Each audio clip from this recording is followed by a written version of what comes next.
morning, colleagues. The 9,032nd meeting of the Security Council is called to order. The provisional agenda for this meeting is maintenance of peace and security of Ukraine. The agenda is adopted. In accordance with Rule 37 of the Council's Provisional Rules of Procedure, I invite the representatives of Ukraine, Estonia, Poland, and Slovakia to participate in this meeting. It is so decided.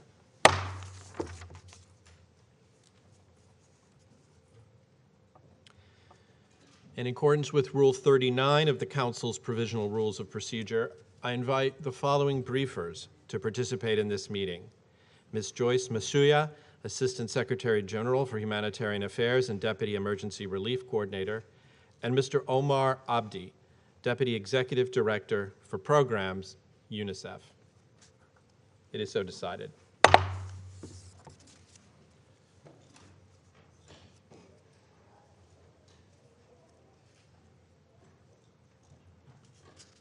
The Security Council will now begin its consideration of item 2 of the agenda. I now give the floor to Ms. Joyce Masuya.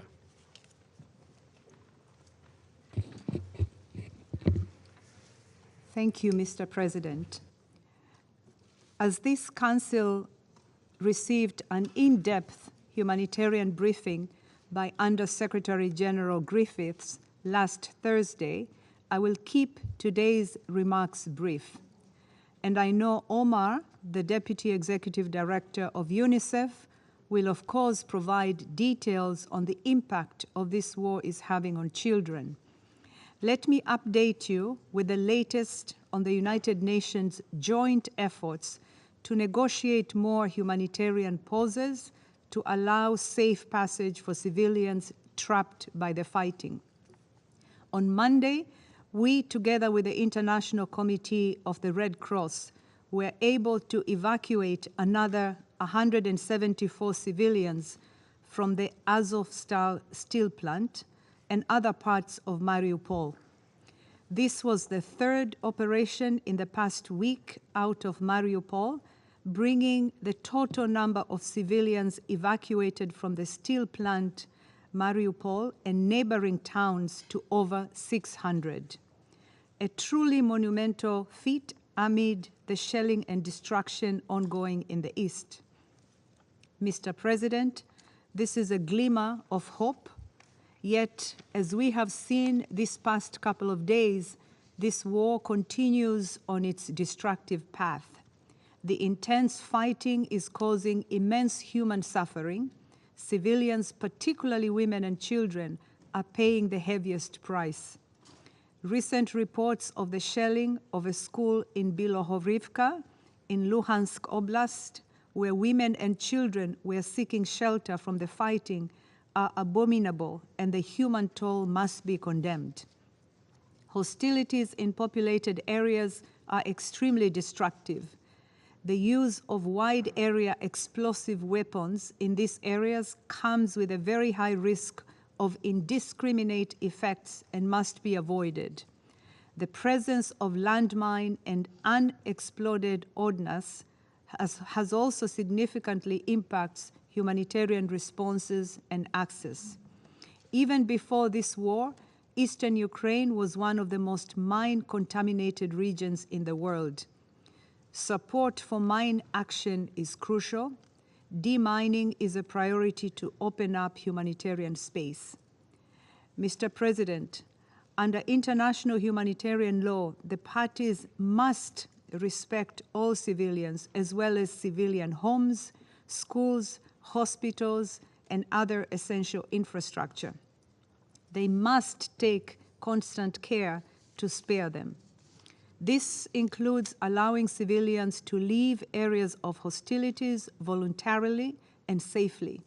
It includes having special consideration for the needs of people facing specific risks, such as women, children, the elderly, and people with disabilities.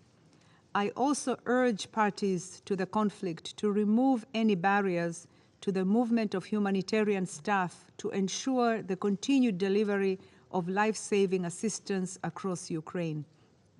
Mr. President, let me briefly update you on the latest figures. Almost 14 million Ukrainians have been forced to flee their homes, of whom 8 million are internally displaced. 227 partners, the majority national NGOs, have provided humanitarian assistance to over 5.4 million people, many of those in the East. This scale-up is unprecedented.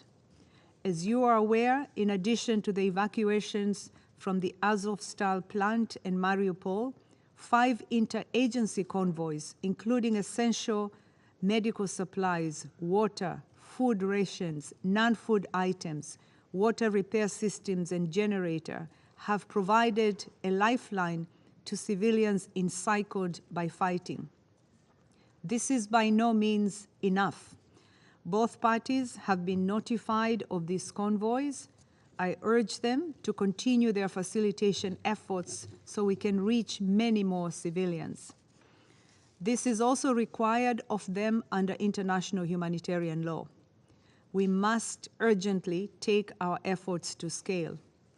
Mr. President, our recent efforts to evacuate civilians in the East has shown us that there is goodwill and common ground for us to build on between the parties. As requested by the Secretary General, Martin is exploring ways to bring the parties together to discuss humanitarian issues, including safe passage for civilians and the movement of humanitarian convoys. Earlier this week, Martin was warmly received in Ankara by the Minister of Foreign Affairs, His Excellency Mevlut Cavusoglu, and Presidential Spokesperson Ibrahim Kalin. Their discussions focused on Turkish support to the UN's efforts towards progress on pressing humanitarian concerns in Ukraine. We must explore all options to reach more people where needs are the greatest. We remain firmly committed to leaving no stone unturned, to find measures from local pauses to wider ceasefires to save lives. The world expects this of us. The people of Ukraine deserves this. Thank you, Mr. President. I thank Ms. Masuya for her briefing. I now give the floor to Mr. Omar Abdi. Thank you, Mr. President. Excellencies, I would like first to express our appreciation to Ambassadors De La Fuente and Riviere for convening today's meeting. I would also like to thank the United States for hosting this briefing during your Security Council presidency. It has been just 1 month since UNICEF last briefed this Council on the situation of children in Ukraine. As each day passes, more Ukrainian children are exposed to the horrors of this war. In just this past month, the UN verified that nearly 100 children were killed, and we believe the actual figure is to be considerably higher. More children have been injured and faced grave violations of their rights. Millions more have been displaced. The schools continue to be attacked and used for military purposes, and water and sanitation infrastructure impacted. The war in Ukraine, like all wars, is a child protection and child rights crisis.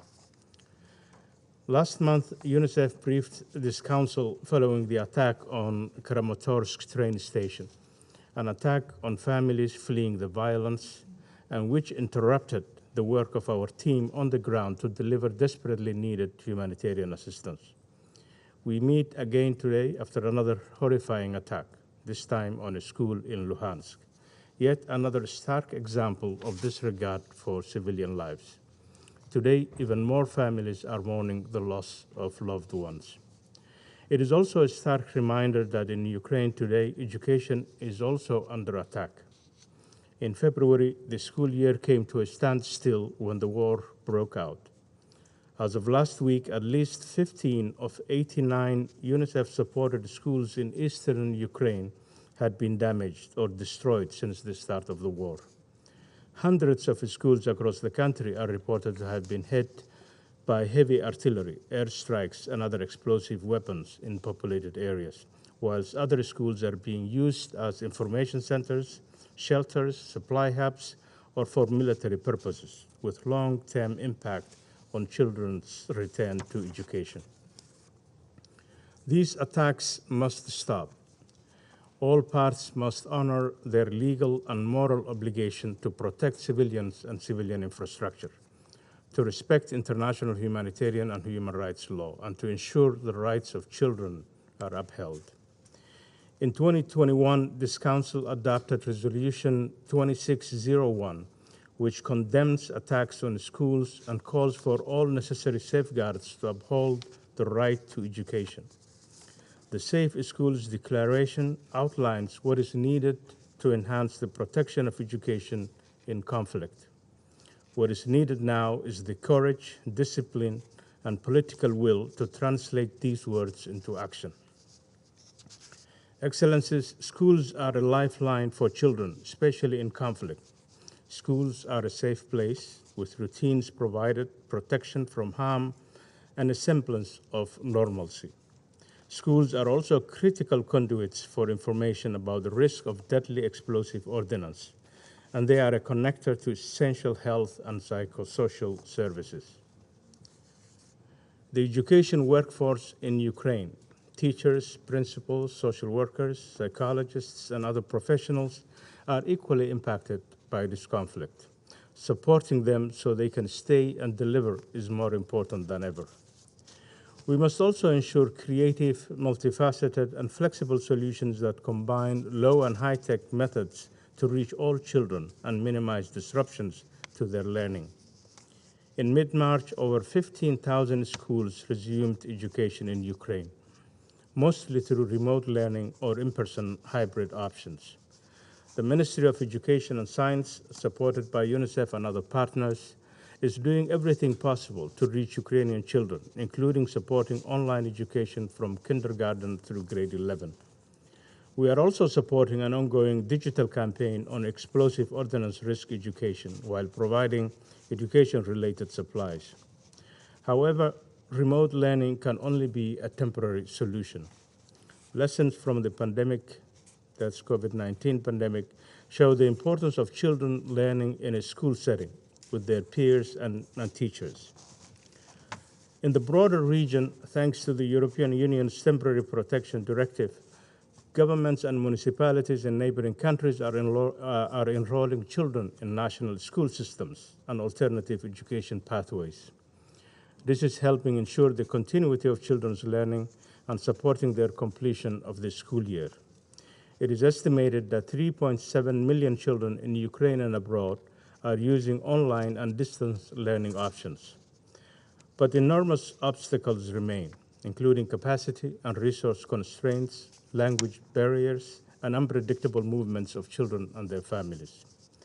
We must make every effort to reach those most at risk of being left behind. For the youngest learners, access to education can be especially challenging.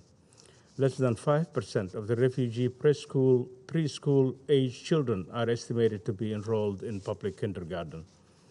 Children with disabilities need access to inclusive services and assistive technology, as well as targeted programs to cover their specific needs, including rehabilitation.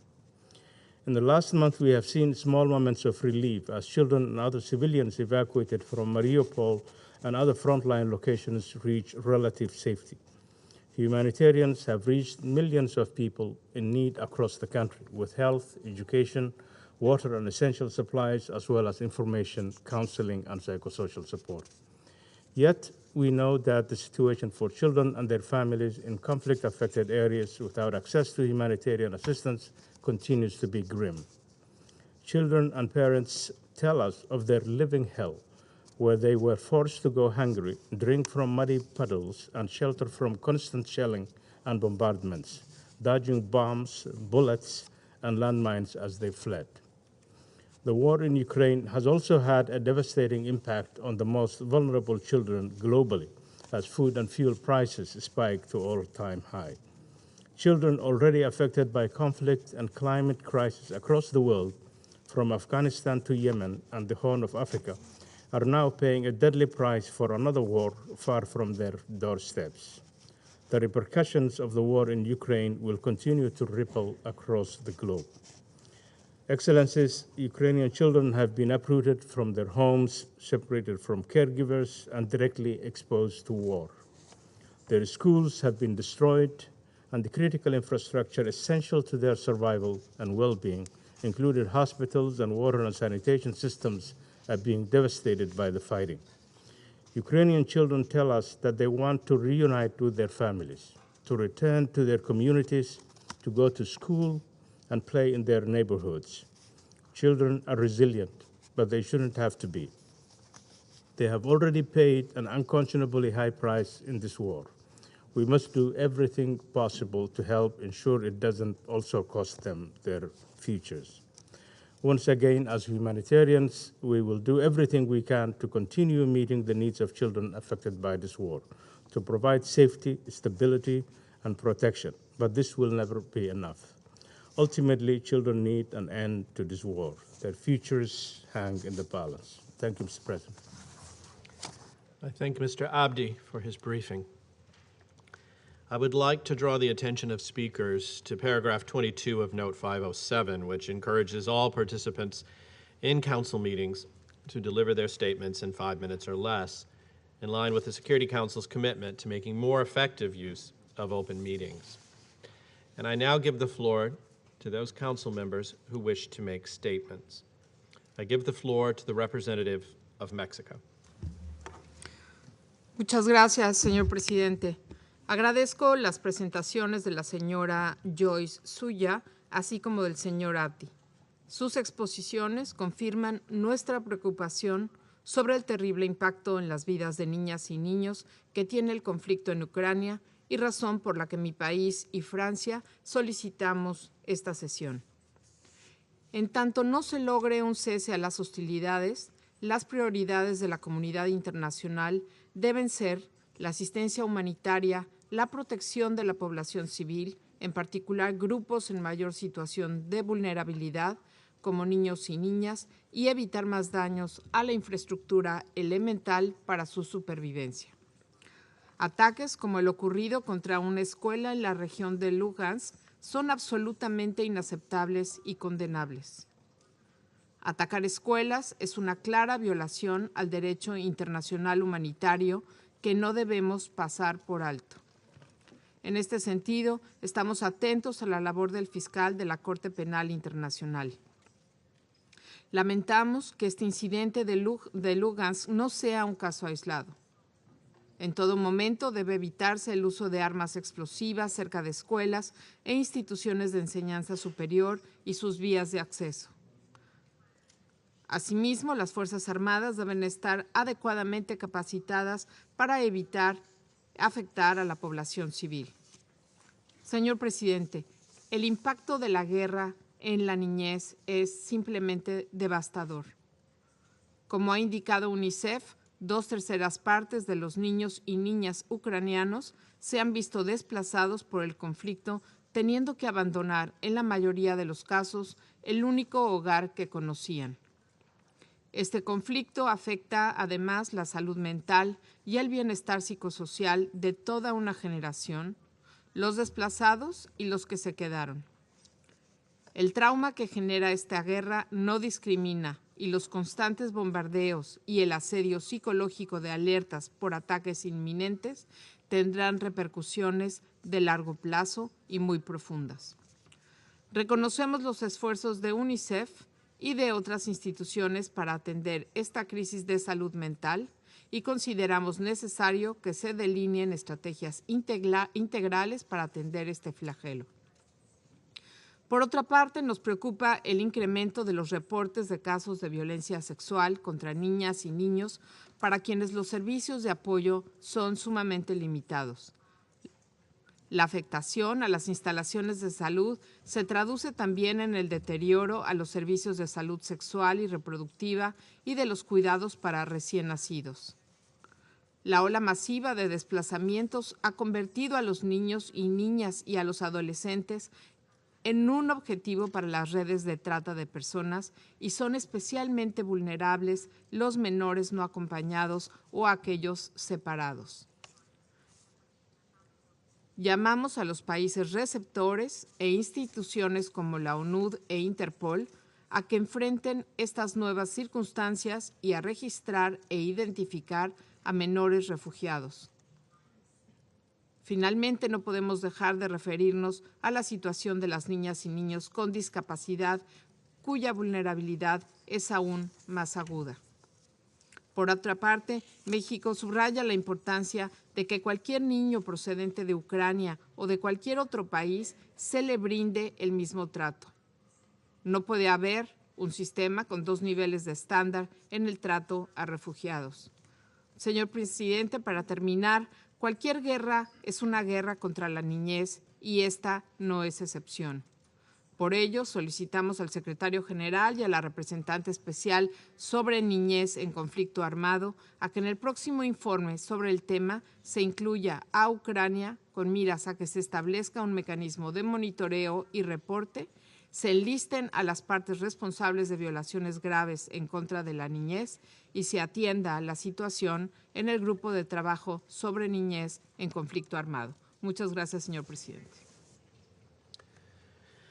I thank the representative of Mexico for her statement. I now give the floor to the representative of France.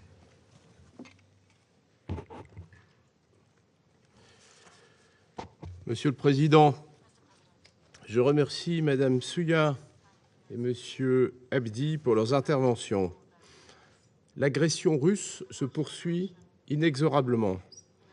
L'armée russe continue de tuer des civils, y compris des enfants, et à détruire des infrastructures civiles. Nous savons tous que le nombre de victimes civiles est largement supérieur aux chiffres actuellement communiqués. La chef de la mission de surveillance des droits de l'homme en Ukraine a évoqué des milliers de morts supplémentaires, y compris à Mariupol, ce trou noir auquel il est si difficile d'accéder. Le coût de la guerre pour l'enfance est terrible. 2/3 des enfants ukrainiens ont été déplacés et la majorité déscolarisés. La France condamne toutes les attaques contre des écoles, notamment celle de Bilohorivka. Plus de 200 infrastructures médicales ont par ailleurs été attaquées ou détruites, selon l'OMS. Les attaques contre les écoles et les hôpitaux, ainsi que les meurtres et les mutilations d'enfants, font partie des graves violations du droit international humanitaire et des droits des enfants en temps de guerre. La France appelle le secrétaire général à faire usage de tous les mécanismes établis par le Conseil de sécurité pour vérifier les faits et établir les responsabilités. Parmi ceux-ci figure en particulier le rapport annuel du secrétaire général et sa liste d'infamies. Ceux qui tuent les enfants et attaquent les écoles ont toute leur place sur cette liste. Ces crimes ne resteront pas impunis. La France continuera de soutenir les enquêtes pour lutter contre l'impunité en apportant son plein soutien à la justice ukrainienne et aux juridictions internationales, y compris la Cour pénale internationale. Monsieur le Président, il y a urgence à agir. Nous appelons la Russie à respecter l'ordonnance rendue par la Cour internationale de justice et à mettre un terme à cette guerre injustifiable et dévastatrice et à retirer ses troupes du territoire ukrainien. La protection des civils et des infrastructures civiles est une priorité. C'est pourquoi nous réitérons notre appel à une cessation immédiate des hostilités. Le respect du droit international humanitaire et des droits de l'homme n'est pas négociable. L'accès doit être garanti. La France appelle les parties à coopérer avec le Haut Commissariat aux droits de l'homme et la commission d'enquête du Conseil des droits de l'homme. La France salue les efforts du secrétaire général, des agences des Nations Unies et du CICR qui ont permis d'évacuer plusieurs centaines de civils de Mariupol. Il est indispensable que les évacuations de civils et des civils et de tous les blessés se poursuivent en laissant le choix aux évacués de leur destination. Nous saluons le travail de l'UNICEF et de l'UNESCO pour permettre aux enfants déplacés d'avoir un accès à l'éducation, y compris à distance. Monsieur le Président, le monde entier est affecté par cette guerre qui accroît chaque jour la menace d'une crise alimentaire majeure. Nous appelons de nouveau la Russie à lever le blocus des ports ukrainiens en mer Noire afin de permettre l'exportation des denrées alimentaires. La France continuera à intensifier ses efforts pour contrer les répercussions négatives de cette guerre sur les pays les plus vulnérables, en particulier dans le cadre de l'initiative FORM. La France et ses partenaires resteront pleinement mobilisés en soutien à l'Ukraine et au peuple ukrainien. Elle continuera également à prendre toute sa part, avec une aide qui s'élève à hauteur de 2 milliards de dollars, comme annoncé par le président de la République Emmanuel Macron à l'occasion de la conférence de Varsovie le 5 mai dernier. Alors que nous venons juste de commémorer la fin de la Seconde Guerre mondiale, nous sommes déterminés à continuer de nous mobiliser pour la liberté et la paix en Ukraine sur l'ensemble du continent européen. Je vous remercie. I thank the representative of France for his statement. I now give the floor to the representative of Albania.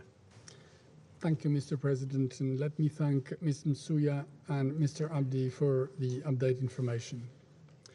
Colleagues, we meet again on Ukraine. The war is going on with its destructive path. The overall situation is dire and worsening. People continue to suffer. Lives of countless civilians, particularly women and children, are devastated because of this war of aggression that continues unabated. If one would try to summarize the news that we get every day from Ukraine, including what we heard from the briefers today, it would be continued shelling with mounting civilian victims, targeted cities with large-scale destruction of civilian infrastructure, persistent attacks of hospitals, healthcare facilities, and schools, horrible crimes including extrajudicial killings, torture, rape, and mass graves, countless shocking personal stories of lives uprooted, ripped apart, which will never be the same again. We also hear about the continued Ukrainian resistance against a continued war they did not want, that they did not choose. As the war goes on and intensifies, so does the magnitude of human suffering. Over 7,000 civilian casualties, 14 million people forced to leave their homes in only 3 months. 2 months ago, the UN projected some 4 million people would be displaced by the war. In less than 10 weeks, that number is now 5.8 million. And the new projection is double, 8.3 million. This requires more financial support for refugees and host countries to face challenges with access to food, housing, transportation, and services. Massive destruction of civilian infrastructure has made life unbearable or completely disrupted for millions of people because systematic destruction of health facilities, transport, supplies, and warehouses only affects severely basic services. Mr. President, in this background, we are particularly concerned by reports of unlawful attacks on schools which deprives access of civilians to education. It is unbearable to see a school that used to be a school and now it's a pack of rubble. Schools, just like hospitals, should be safe places, immune to harm, free from attacks. In Ukraine today, they aren't. An average of 22 schools a day have regularly been under attack in Ukraine since the start of the war, disrupting the education of those 5.5 million children that are still in the country. Their school year has ended on the 24th of February. At least 1 in 6 UNICEF-supported schools in eastern Ukraine have been damaged or destroyed since the start of the war. Only a few days ago, more than 60 people were feared dead after a Russian bomb flattened a school being used as a shelter in the village of Bilohorivka and at Luhansk region. There is no justification for such recklessness. Against this desolate picture, we are pleased to highlight that on a positive note, UNESCO Global Education Coalition, composed of some 200 members from private sectors, civil society, academia, and the UN family, is working to ensure the right to education and to continue the continuation of learning in Ukraine. Digital devices will be provided to Ukrainian teachers, reaching out to hundreds of thousands of learners to ensure continuity of online learning. Also, a higher education e-assessment platform will allow some 200,000 students to pass their examinations. Dear colleagues, as the military aggression escalates, civilian casualties rise, and war crimes and crimes against humanity mount. Reports and preliminary facts gathered on the ground raise serious concerns about grave breaches of international humanitarian law in Ukraine. A report recently published pursuant to the OSCE Moscow mechanism analyzes a shocking range of apparent war crimes, from rape to torture to deportation and the use of human shields. It marks an important step in a long road to a full understanding of the illegal and criminal acts committed and suffered in the ongoing aggression. It concludes that, among other, two most blatant attacks mentioned several times during our discussions here, the bombing of the Mariupol Maternity House and Children's Hospital and the bombing of Mariupol Drama Theater, where several hundred civilians were killed, constitute most likely an egregious violation of international humanitarian law, and those who ordered or executed it committed a crime. Mr. President, everything should be done to secure the rights of children. And in this respect, we call on the SG and the SRSG on children in armed conflicts to add Ukraine as a situation of concern in the SG upcoming 2022 annual report on children in armed conflicts, in light of great violations committed against children in eastern Ukraine between 2014 and 2021, as well as evidence of an alarming increase in grave violations across the country amid the rapid and ongoing escalation of hostilities since late February. Thorough investigation must be carried out, and accountability must and will be ensured. Dear colleagues, the seismic effects of Russia's war in Ukraine are felt everywhere. The stores in places far from Russia and Ukraine are running out of cooking oil. Farmers are scrambling to buy fertilizers, and governments are struggling to respond to public disquiet due to the sharp rise of prices. Disruptions to the flow of these essential goods are compounding other supply chains, causing shortages and pushing millions of people into hunger. There must be no mistake for who is responsible. Ceasefire arrangements for the evacuation of some 600 civilians from the steel plant in Mariupol show that it is possible to find solutions. It is possible to silence the guns in the name of life when there is a will. This should be extended to the soldiers wounded that are still there. We support efforts by USG Griffiths and praise the UN actors on the ground for their contribution and encourage them to continue their efforts. Colleagues, let me end with this. The senseless war must come to an end. The sooner it happens, the better for Ukraine and their people to start healing their profound wounds. The better for Russia and the Russians to get out of a self-victimization attitude. The better for everyone, everywhere. And I thank you. I thank the representative of Albania for his statement. There's been a small change to our list of speakers, so I give the floor to the representative of Ghana. I thank you, Mr. President, and the delegations of Mexico and France for convening this meeting. I would like to join previous speakers in thanking Ms. Joyce Misuya and Mr. Omar Abdi for their briefings. Mr. President, after several months of violent conflict in Ukraine and its resultant humanitarian crisis, Ghana is deeply concerned about the lack of satisfactory progress in finding a solution to the situation. It is indeed disheartening to note that innocent children have been caught up in the middle of this armed conflict, and sadly, they will be the most adversely affected by the horrifying situation. As the war continues to affect social institutions, education has undeniably been one of the major casualties, leading to severe disruptions in the education of children. My delegation takes note of a report by the Ukrainian Ministry of Education and Science that 1,397 educational facilities across the country have been damaged and 102 destroyed by bombings and shelling as of 26 April 2022. In fact, the reported attacks on schools and other educational facilities across Ukraine may constitute gross violations of international humanitarian law, particularly against children. On this note, my delegation strongly condemns the bomb explosion of a school building in Luhansk, eastern Ukraine on 7th May, which resulted in significant civilian casualties, and we wish to commiserate with the bereaved families and the people of Ukraine. Ghana reiterates its call on all parties to refrain from attacking civilian infrastructure, especially those whose destruction impacts the lives of children. Mr. President, without the immediate cessation of hostilities, the 7.5 million children in Ukraine would continue to be endangered by the escalating armed conflict.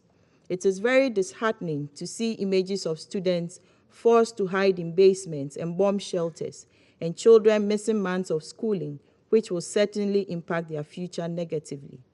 The persisting impunity and high-handedness against children, schools, and educational facilities in Ukraine must not only stop forthwith, but the perpetrators must be held accountable for their actions.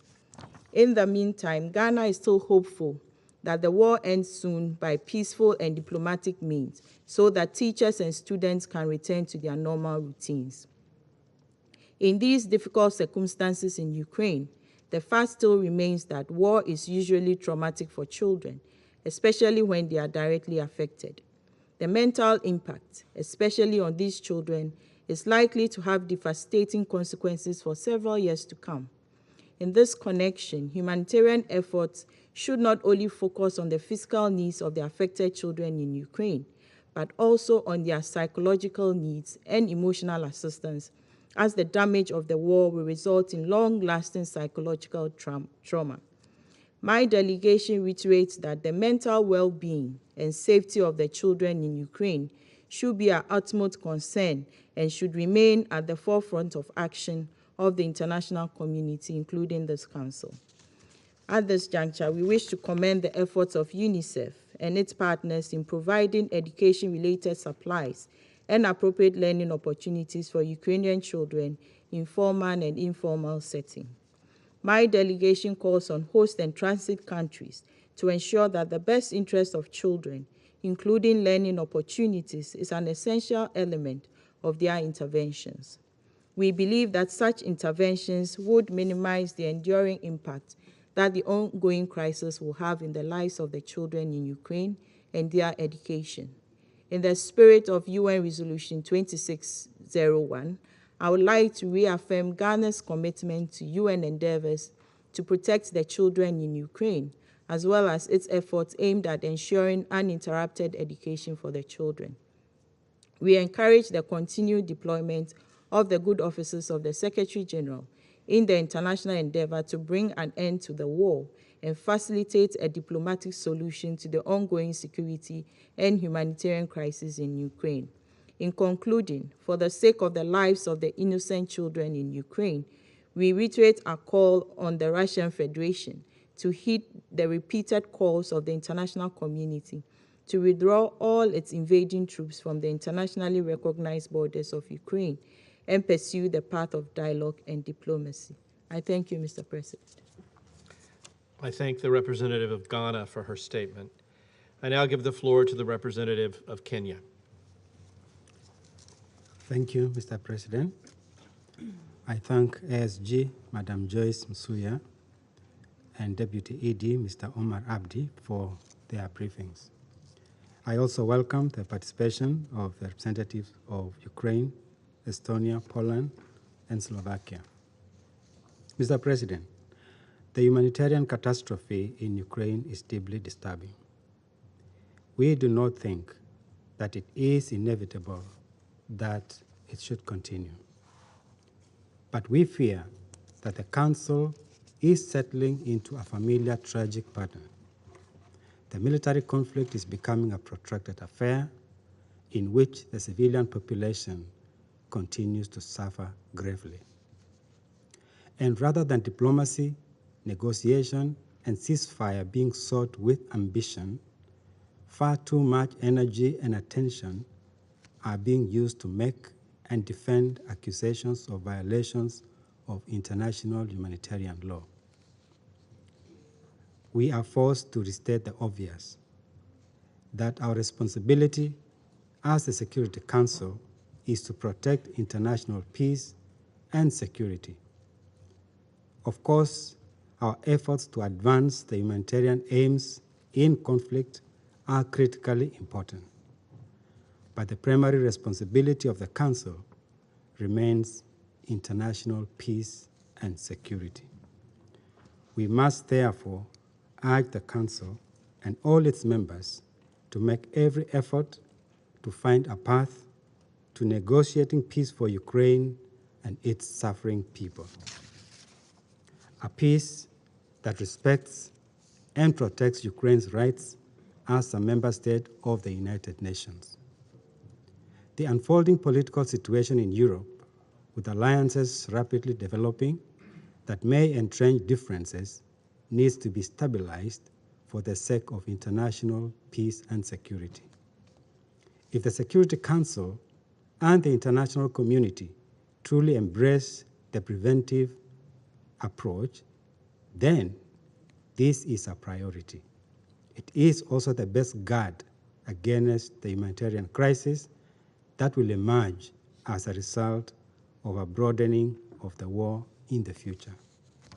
President, in regard to the present humanitarian developments, Kenya condemns the recent attacks on civilian objects, including the reported bombing of a school in Luhansk that's believed to have been sheltering about 90 civilians. We again urge all parties to prioritize the protection of schools and other critical civilian infrastructure in accordance with international humanitarian law. We commend the Secretary General for his efforts that resulted in the recent round of evacuations to safety of more than 170 people that were trapped in the Azovstal steel plant and other areas of Mariupol. Mr. President, we must not forget that this war is impacting economies and vulnerable people around the world. The disruption of food and energy supply chain is compounding the food and energy insecurity, especially in fragile contexts, and driving millions deeper into poverty and humanitarian crisis. We therefore appeal for enhanced support for other humanitarian situations, particularly in the Global South. In line with the Secretary General's recommendations on the basis of assessments by his Global Crisis Response Group, states should resist export restrictions and make reserves available to countries with serious food insecurity. We urge states, UN agencies, and international financial institutions to urgently implement the Secretary General's recommendations. Time and boldness are of the essence if this war is not to lead to the escalation of multiple crises worldwide. Mr. President, in closing, we call on the parties to the war in Ukraine and their allies and partners to give more effort to achieving a meaningful cessation of hostilities. In the meantime, we strongly urge Ukraine and the Russian Federation to offer guarantees for safe humanitarian passages for trapped civilians, particularly in eastern Ukraine. I thank you for your attention. I thank the representative of Kenya for his statement. I now give the floor to the representative of Norway. Thank you, President. I thank the briefers for their grave accounts of the humanitarian situation in Ukraine. Again, Norway condemns in the strongest terms Russia's unprovoked war of aggression against Ukraine. It has created a humanitarian disaster, one which is the responsibility of Russia alone. The civilian suffering must end. The Council's joint expression of support last week to the Secretary General's effort to search for peaceful solutions is a first step towards this end. We need to see a path towards peace. President, the ongoing attacks on civilians and civilian infrastructure in Ukraine is having a particularly devastating and unacceptable impact on children, their families, and communities. The use of heavy explosive weapons in populated areas is destroying homes, schools, and health centers, with children at an especially high risk for lethal and debilitating injuries, 7 times higher than for adults. And we condemn the use of anti-personnel mines and cluster munitions, weapons that will continue to kill and injure long after the conflict ends. The most recent attacks by Russia on schools and the civilians seeking shelter there demonstrate a blatant disrespect for international humanitarian law. These attacks are clearly in contradiction of Security Council Resolution 2601 on the protection of education in conflict, unanimously adopted by this Council just months ago. We call on all parties to protect and respect the civilian character of schools and educational facilities in accordance with international humanitarian law. Continuing education, even during armed conflict, is crucial, including for displaced children. Their right to education must be upheld. President, all Ukrainian children are affected by this war. Many are displaced across borders or internally in Ukraine. We are particularly concerned about the high number of children that are separated from their families. Unaccompanied children are in particularly vulnerable situations and are at risk of human trafficking and sexual violence and abuse. Access to child protective services is key, including child-appropriate mental health and psychosocial support. President, Norway is alarmed about the situation for the many civilians, including children, the elderly, and persons with disabilities who remain trapped in the battle zone. All civilians, including those in care institutions, must have access to humanitarian assistance and safe passage for voluntary evacuation to safety. We're appalled by the reports of involuntary evacuations, deportation, and so-called filtration camps. We're also deeply concerned about the increasing reports of conflict-related sexual violence, including against men and boys. It is of the utmost importance that all survivors are ensured sexual and reproductive health and rights. The atrocities committed during this war must be investigated, and those responsible must be held accountable, and we support the ongoing investigations. And we underline the importance of utilizing expertise on child protection, children's rights, and gender. In ensuring documentation and accountability, it is also important that the right to freedom of expression and free access to information is being vigorously defended. Journalists must be protected. President, I would like to conclude today by commending the humanitarian organizations who are working every day to mitigate the humanitarian consequences of this war, especially local civil society organizations, which are doing a tremendous job. But to truly end this humanitarian crisis, the war must stop. Russia chose to invade Ukraine in breach of the UN Charter and international law. Russia must also stop the war and withdraw its troops from Ukraine immediately. And I thank you. I thank the representative of Norway for her statement. And I now give the floor to the representative of the United Kingdom. Thank you, Mr. President. And I'd like to start by thanking Ms. Masuya and Mr. Abdi for their helpful and informative briefings. Over the past 25 years, the Security Council has repeatedly recognized, condemned, and sought to address the impact of conflict on children. While it will take time for the UN's monitoring and reporting mechanism to establish the full extent of the impact on children of Russia's invasion, there is already evidence that Russia is committing 4 of the Security Council's 6 grave violations against children in times of war, listed in Security Council Resolution 1261. 1. Children have been killed and maimed. OHCHR reporting suggests that at least 238 children have been killed and 347 injured, although the true toll is likely to be far higher. 2. Schools and nurseries have been targeted across Ukraine and, as with the tragic bombing of the Mariupol theatre, children sheltering have been mercilessly targeted. 3. There are credible allegations of sexual violence against children by Russian forces. And, as others have said, mass displacement has left children exposed to human trafficking and sexual exploitation. 4. Reports of forced deportations continue, with over 700,000 people, including many mothers and children, having been moved to Russia. There is now a very real risk of a lost generation and the continuation of a cycle of violence caused by Russia's invasion and the devastation it has created. To address this, we need to work together.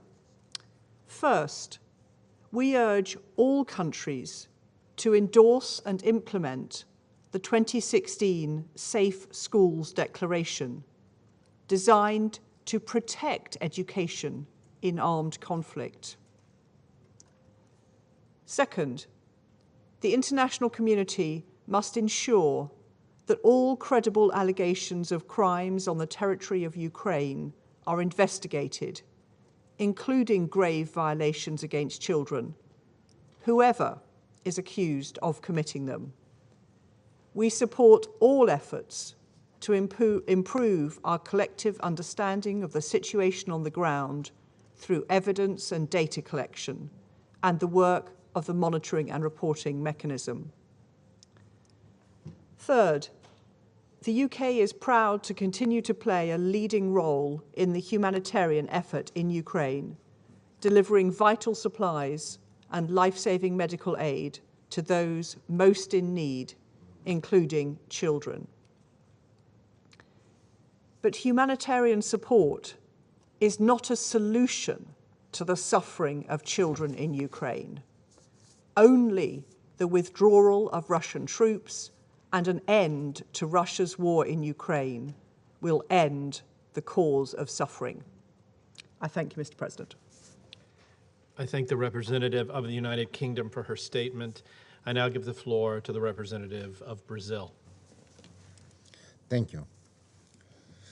Mr. President, we thank the briefers of OCHA and UNICEF for their presentations.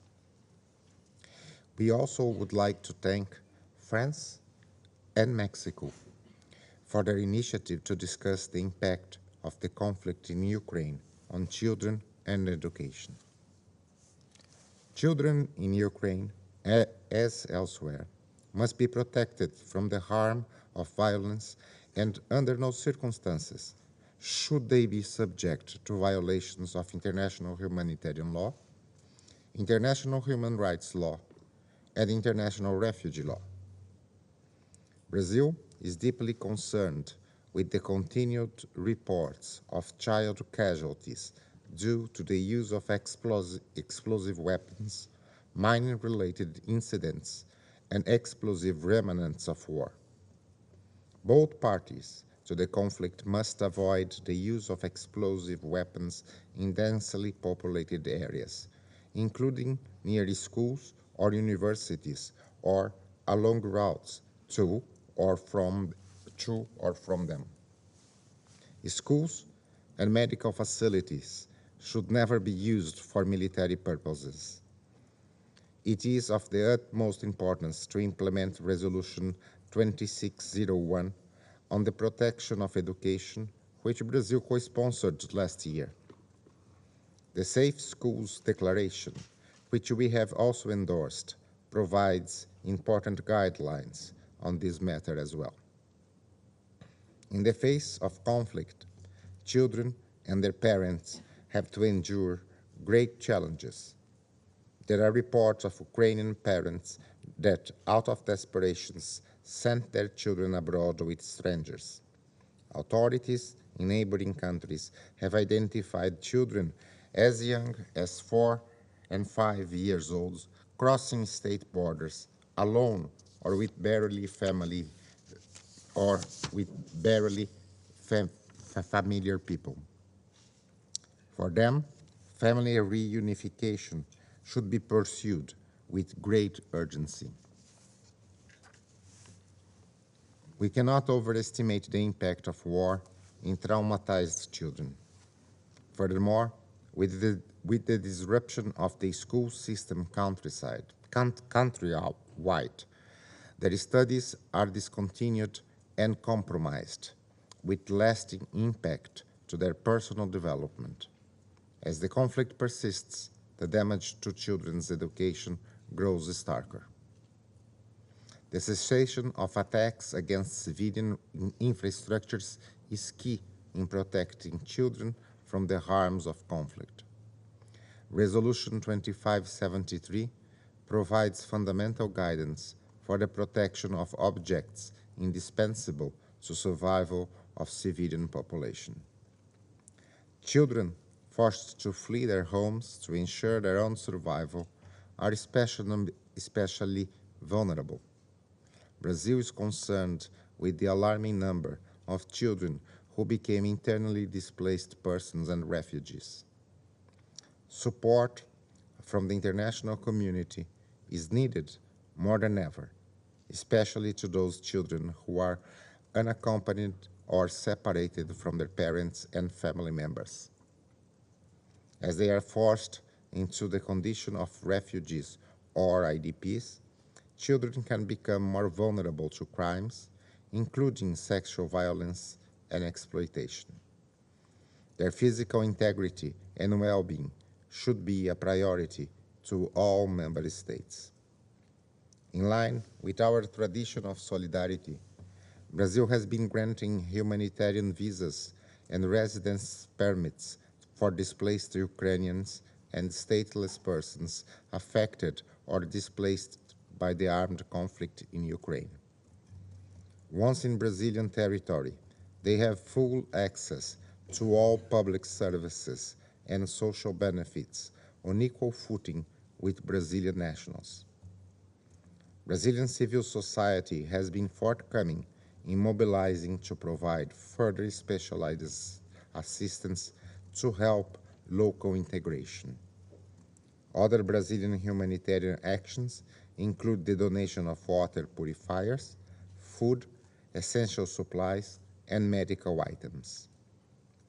We shall recommit our efforts to end this conflict and prevent the Ukrainians to have lost generations of children victims of trauma and without access to proper education. The silence of the guns and the withdrawal of troops may be not enough to end the war, but it would be the first glimmer of hope for the Ukrainians to resume their lives with peace. And I thank you. I thank the representative of Brazil for his statement, and I now give the floor to the representative of Ireland. Thank you very much, President, and my thanks also to our briefers this morning, Assistant Secretary General Masuya and Deputy Executive Director Abbey. I want to thank you both for all the work done by you and your colleagues to help alleviate the suffering inflicted on the Ukrainian people by the Russian Federation's senseless and illegal war. Thank you again. President, shockingly, 2/3 of all children in Ukraine have had to flee their homes, many leaving behind parents and grandparents, all leaving behind the lives they knew. These children face the horrendous risks of abuse, trafficking, and exploitation. This is unconscionable. We have heard reports of children killed and maimed by indiscriminate attacks. We're also hearing chilling reports of sexual violence perpetrated by Russian soldiers, with children reportedly amongst those violated. That is abhorrent. We simply cannot accept such violations of international law causing this suffering and trauma, not in Ukraine, not anywhere in the world. These horrific violations must end, and those responsible will be held to account. President, as civilian infrastructure across Ukraine continues to be demolished by Russian forces, we must respond to the destruction of hundreds of schools, including kindergartens. Attacks on schools, in violation of international law, have profound impacts on the children affected. Let's remember, as in the case of killing, maiming, and sexual violence, attacks on schools and hospitals are listable under the CAC agenda. If this Council is to protect children in armed conflict and to seriously tackle impunity, we must support the integrity and impartiality of listing on these grounds. This Council recognised children's right to education in conflict with the unanimous adoption of Resolution 2601 just a few months ago. Are our memories really that short? Our words should be followed by actions. Collectively, we need to take action to address the disruption of education through the provision of education in emergency settings, psychosocial services, mental health support, and health care. It is clear that child protection capacities in Ukraine need to be urgently resourced. Insofar as possible, this Council should support UN monitors and child protection staff.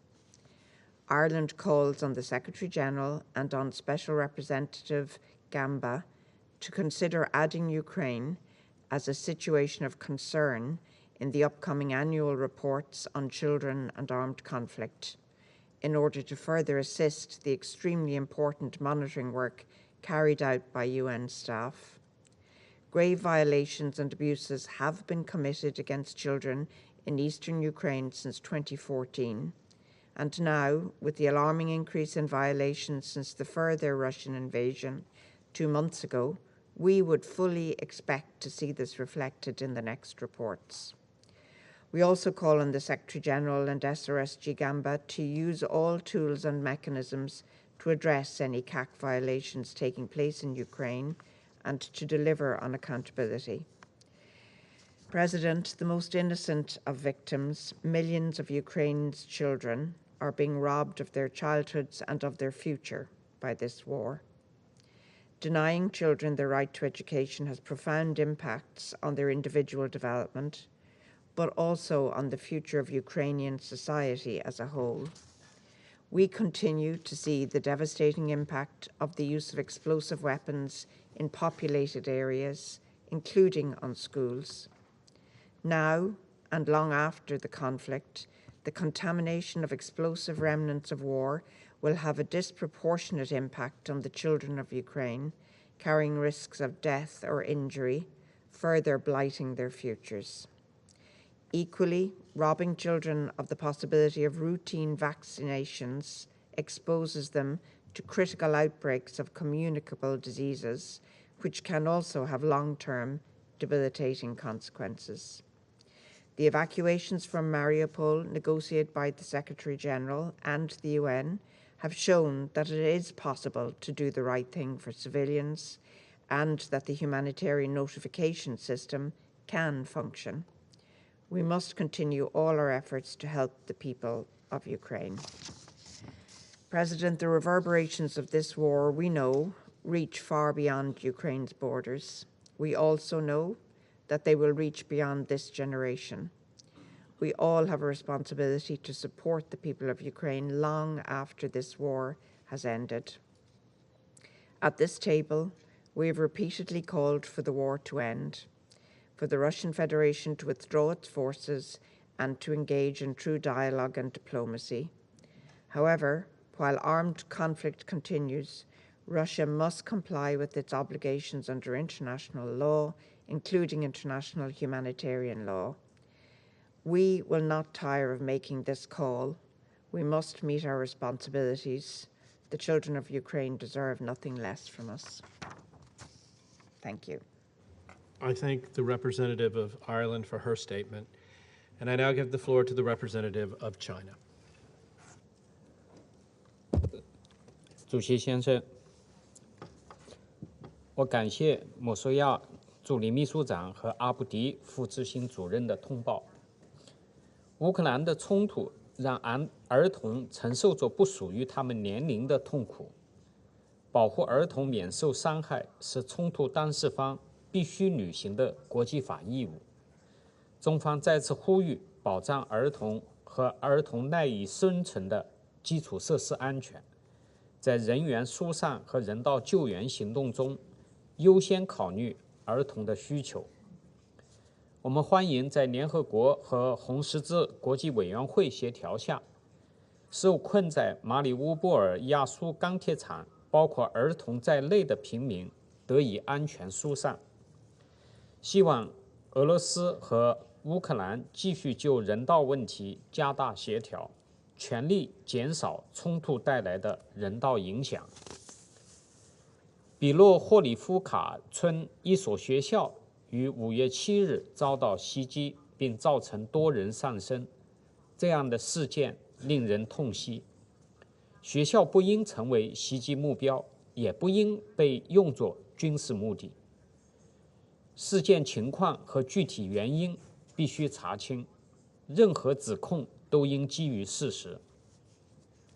主席先生，冲突持续2个多月来，已造成乌克兰1半以上儿童流离失所，数百万儿童进入邻国避难。中方赞赏乌克兰和周边国家以及联合国人道协调办公室、儿基会等人道机构为避难儿童提供的安全庇护、人道援助和心理支持，呼吁国际社会继续加大救援力度，确保每一个有需要的儿童都能获得有效救助。避难儿童，特别是失散和无人陪伴儿童，面临的人口贩运、性剥削和性虐待风险令人担忧。中方呼吁儿基会、难民署、毒罪办、人道高专办等机构加强监测，支持有关国家采取措施，预防和消除针对儿童的侵害行为。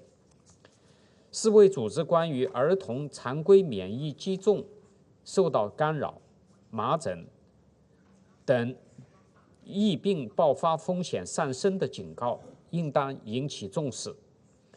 中方支持世卫组织同乌克兰和有关国家开展合作，确保儿童能够按时获得疫苗接种。教育给冲突中的儿童以希望，也关乎乌克兰的未来。中方支持儿基会帮助乌克兰政府为境内流离失所儿童提供教育用品和学习机会，鼓励难民接受国将避难儿童的纳入本国教育系统，确保儿童受教育权不因冲突而中断。主席先生，实现和平是对儿童最好的保护。对话谈判是达成停火止战最现实可行的途径。国际社会应当鼓励俄罗斯和乌克兰重回谈判轨道，为恢复和平不断积累政治条件。中方欢迎安理会上周就乌克兰问题通过主席声明，呼吁以和平方式解决国际争端，支持秘书长为推动和平做出努力。制裁换不来和平，只会加速危机外溢，引发席卷全球的粮食、能源、金融危机，让世界各地的儿童承受制裁苦果。生活在阿富汗、也门、非洲之角、萨赫勒地区冲突局势下的儿童受到的人道冲击最大。中方再次呼吁各方保持理性克制，超越偏见纷争，为乌克兰危机早日解决，为儿童享有和平的未来做出不懈努力。谢谢主席先生。I thank the representative of China for his statement. I now give the floor to the representative of the United Arab Emirates. Thank you, Mr. President. I'd also like to join others in thanking Assistant Secretary General for Humanitarian Affairs, Ms. Joyce Masuya, and Deputy Executive Director of UNICEF, Mr. Omar Abdi, for their valuable briefings. As we heard from today's briefers, the extent of devastation due to the war in Ukraine does not appear to have reached its limits, and its impact is disproportionately affecting children. Well over half of Ukraine's 7.5 million children have been displaced as a result of the conflict, and there are also deeply disturbing reports of hundreds of children having been killed and maimed since the conflict began that should be investigated. War is always deeply traumatizing, particularly for children, and this conflict is no exception, and there is a dire need for essential services such as education and healthcare to be provided urgently and to continue throughout the course of the conflict. We know too well from our own region and beyond the costs of conflict on children and their education, from children in Syria that have been denied an education for more than a decade, to Palestinian children facing continued disruptions to their schooling, to girls in Afghanistan who've been denied secondary education since August 2021, to children in Yemen, Libya, the Horn of Africa, and Sahel, and countless more examples from around the globe. There is a lost generation of children and youth who simply will never regain a meaningful opportunity to learn. The children of Ukraine could face that same fate while this armed conflict continues, and we therefore, like others, urge all diplomatic efforts to end it. And it is crucial that we redouble our commitment to ensure educational access in Ukraine, where the conflict has already significantly disrupted children's access to education. And this comes on top of the COVID-19 pandemic-related disruptions that had already negatively impacted children's lives before the conflict had even begun. As the international community responds to the urgent humanitarian needs in Ukraine, education must be a priority. And it is also critical to ensuring that future generations have the necessary skills to effectively contribute to their communities. So we must think about the period after the conflict as much as the period through it. As UNICEF recalled, children will have a much better chance to recover if they can quickly return to schools and to some form of normalcy in their lives. And so in light of all of these difficult realities, I'd like to focus on the following points. First, we remain deeply concerned by reports of the ongoing damage and destruction of civilian infrastructure, including health and educational facilities. The bombing of the school in Bilhorivka over this past weekend is one disturbing example. And UNICEF has noted that at least 1 in every 6 UNICEF-supported schools in eastern Ukraine has been damaged in the course of the conflict. We underline the importance of protecting educational facilities and ensuring continued access to education. Second, facilitating access to education, particularly for refugee children, is imperative in supporting children's development and maintaining a sense of stability in their lives. We commend the neighboring host countries, as well as UNICEF and UNESCO, for facilitating the continuation of educational services, including through providing equipment that supports online teaching, in addition to expanding digital education platforms. Such efforts are invaluable and must be supported by the international community. Furthermore, distance learning can mitigate some of the disruptive effects of the conflict, and we've noted that 12,600 schools providing education to nearly 4 million students are now operating remotely.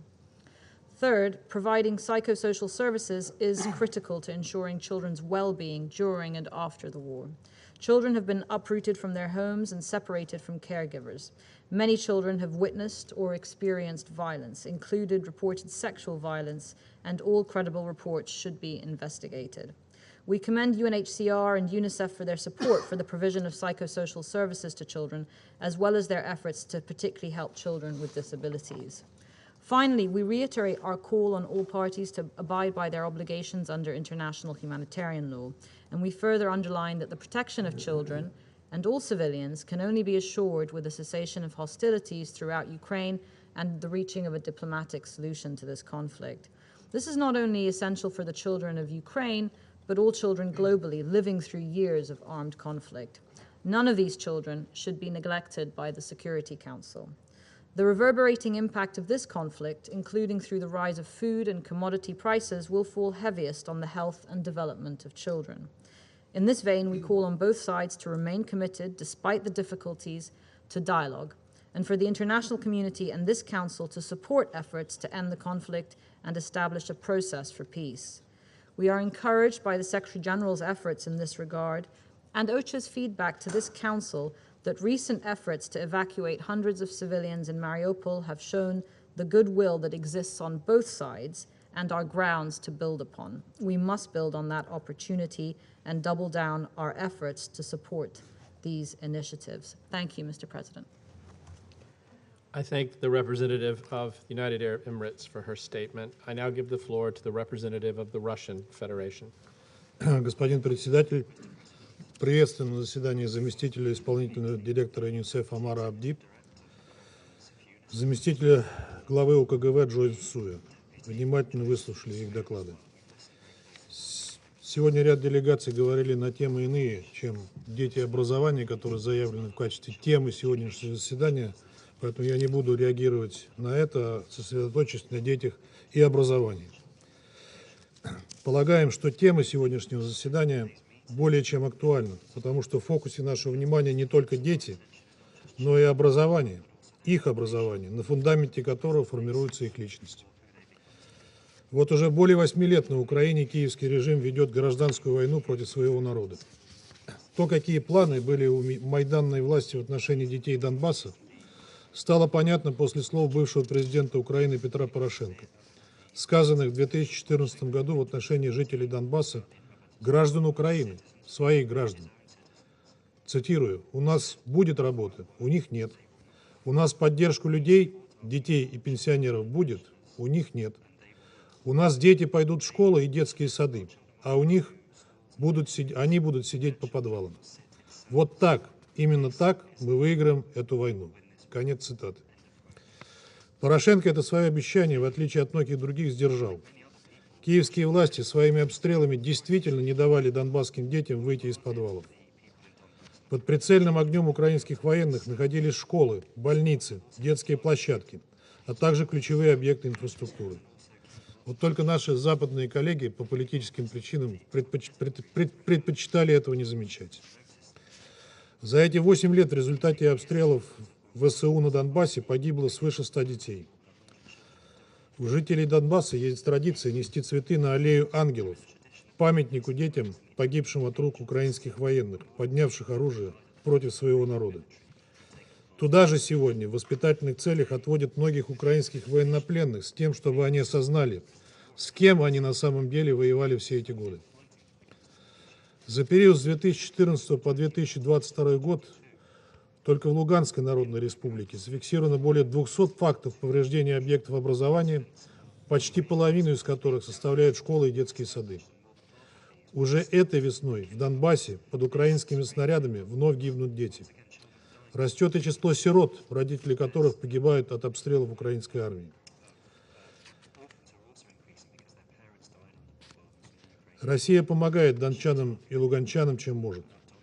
В нашу страну, по данным на начало мая, прибыло более 215 тысяч детей. Часть из них приехали со своими опекунами и законными представителями. А из интернатов ДНР и ЛНР приехало порядка 1200 детей. Мы тесно взаимодействуем с властями ДНР и ЛНР в вопросах усыновления детей-сирот.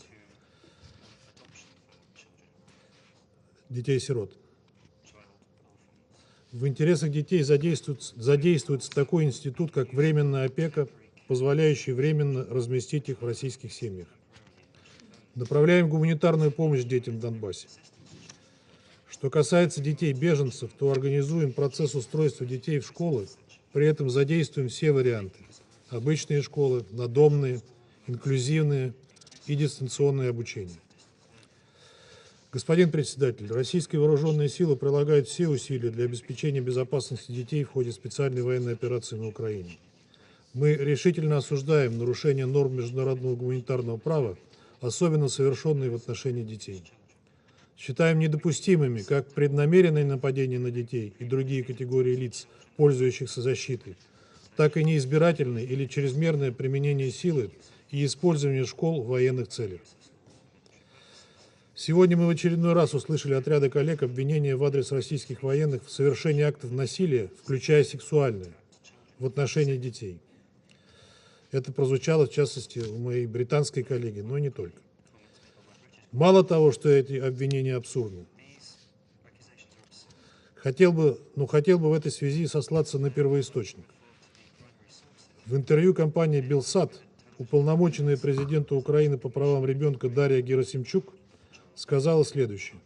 У Генпрокуратуры Украины нет ни единого подобного подтвержденного факта. Многие здания и учреждения образования в городах, где ведутся активные боевые действия, использовались украинскими военными в качестве опорных пунктов, из-за чего получили значительные повреждения. У нас складывается стойкое впечатление, что нормы международного гуманитарного права существуют для кого угодно, но только не для Киева. Занятия школ, детских садов и иных детских учебных заведений вооруженными силами Украины являются не исключением, а правилом. Такой бесчеловечный метод ведения вооруженных действий ставит под угрозу жизнь детей, лишает их права на образование и разрушает образовательную инфраструктуру Украины. Намеренные разрушения гражданских объектов являются визитной карточкой Киева. И это не российская пропаганда, как тут некоторым хочется верить. 6 мая мы провели неформальное заседание Совета Безопасности ООН по формуле «Ария», где дали слово не только независимым иностранным журналистам, но и простым жителям двух республик. Они, не скрывая эмоций, рассказывали, как псевдогеройский батальон «Азов» у них на глазах расстреливал мирное население, в том числе автобусы с детьми, пытавшимися эвакуироваться из зон боевых действий. Как эти молодчики выгоняли людей из своих квартир, а раненых из больниц. Как они занимали детские сады и школы, организовывали там свои ночлежки и склады для хранения оружия и боеприпасов. Таких свидетельств масса, и мы их тщательно документируем. Действия киевских властей бросают тени на другие документы мягкого права в области защиты школы и образования. Речь идет, в частности, о Декларации о безопасных школах, документе, не являющемся юридически обязательным, но о важности которого так часто любят говорить наши западные партнеры. И что мы видим? Украина, которая вроде как публично приняла на себя обязательства по данному документу, абсолютно его игнорирует. Тем самым действия Украины не только создают риск для детей, которыми вооруженные силы Украины прикрываются, как живым щитом, но происходит девальвация ценности указанного документа. Кстати сказать, свою готовность рассматривать действующие школы в качестве целей Украина демонстрирует не только на своей территории на Донбассе. Вчера, например, обстрелу подвергла школа в селе Солохи Белгородской области на территории Российской Федерации. Хотели бы обратить внимание на еще один важный аспект. Украинские националисты, и в частности боевики печально известного полка «Азов», вот уже много лет занимаются вербовкой детей в вооруженные силы Украины и воспитанием в духе ненависти ко всему русскому.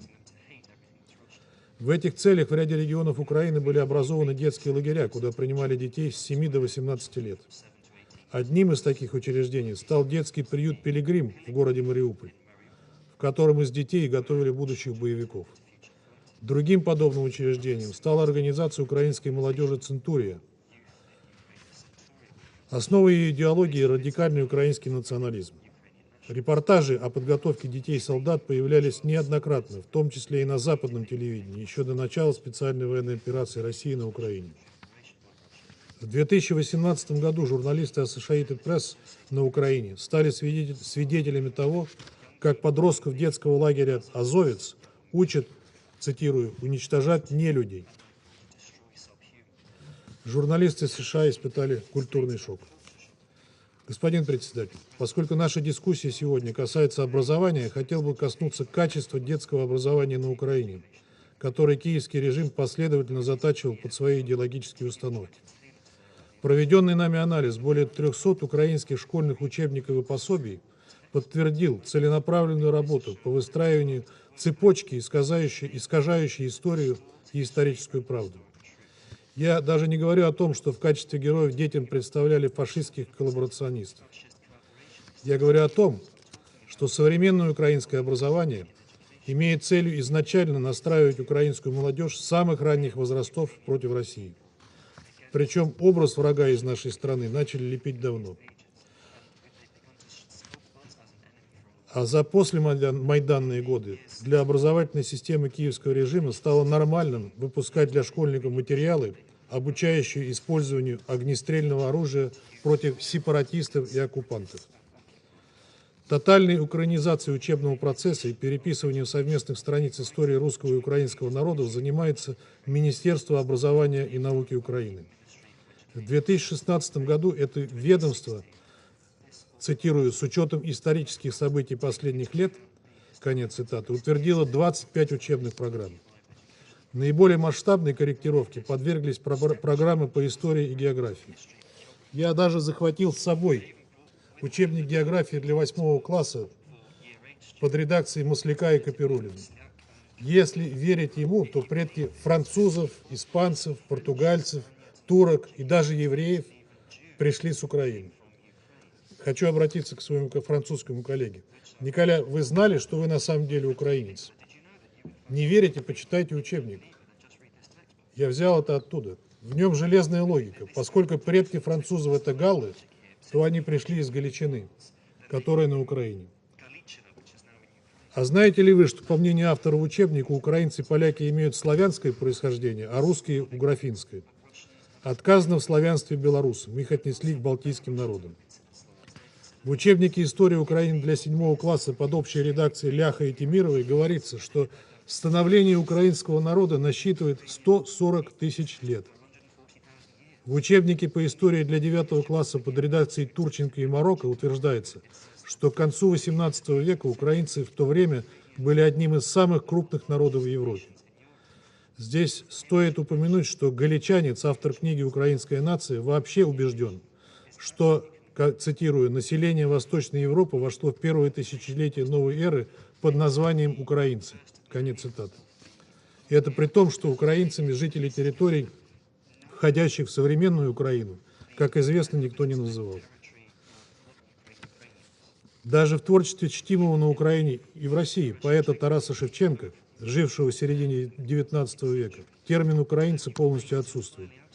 Жители этих всех земель называли русинами, русскими или, в крайнем случае, малорусами. Но я не буду вдаваться в эту неприятную для моего украинского коллеги тему. Благо, абсурдных примеров из украинской школьной программы и учебной литературы хватает. Есть, например, на Украине такой историк Валерий Бебик, и он такой не один. Так вот, он утверждает, что Константинополь был колонией Херсонеса на территории современного Севастополя, а прародитель скифов – это уроженец Крыма Геракл, чьи корни исходят с острова Хортица на Днепре.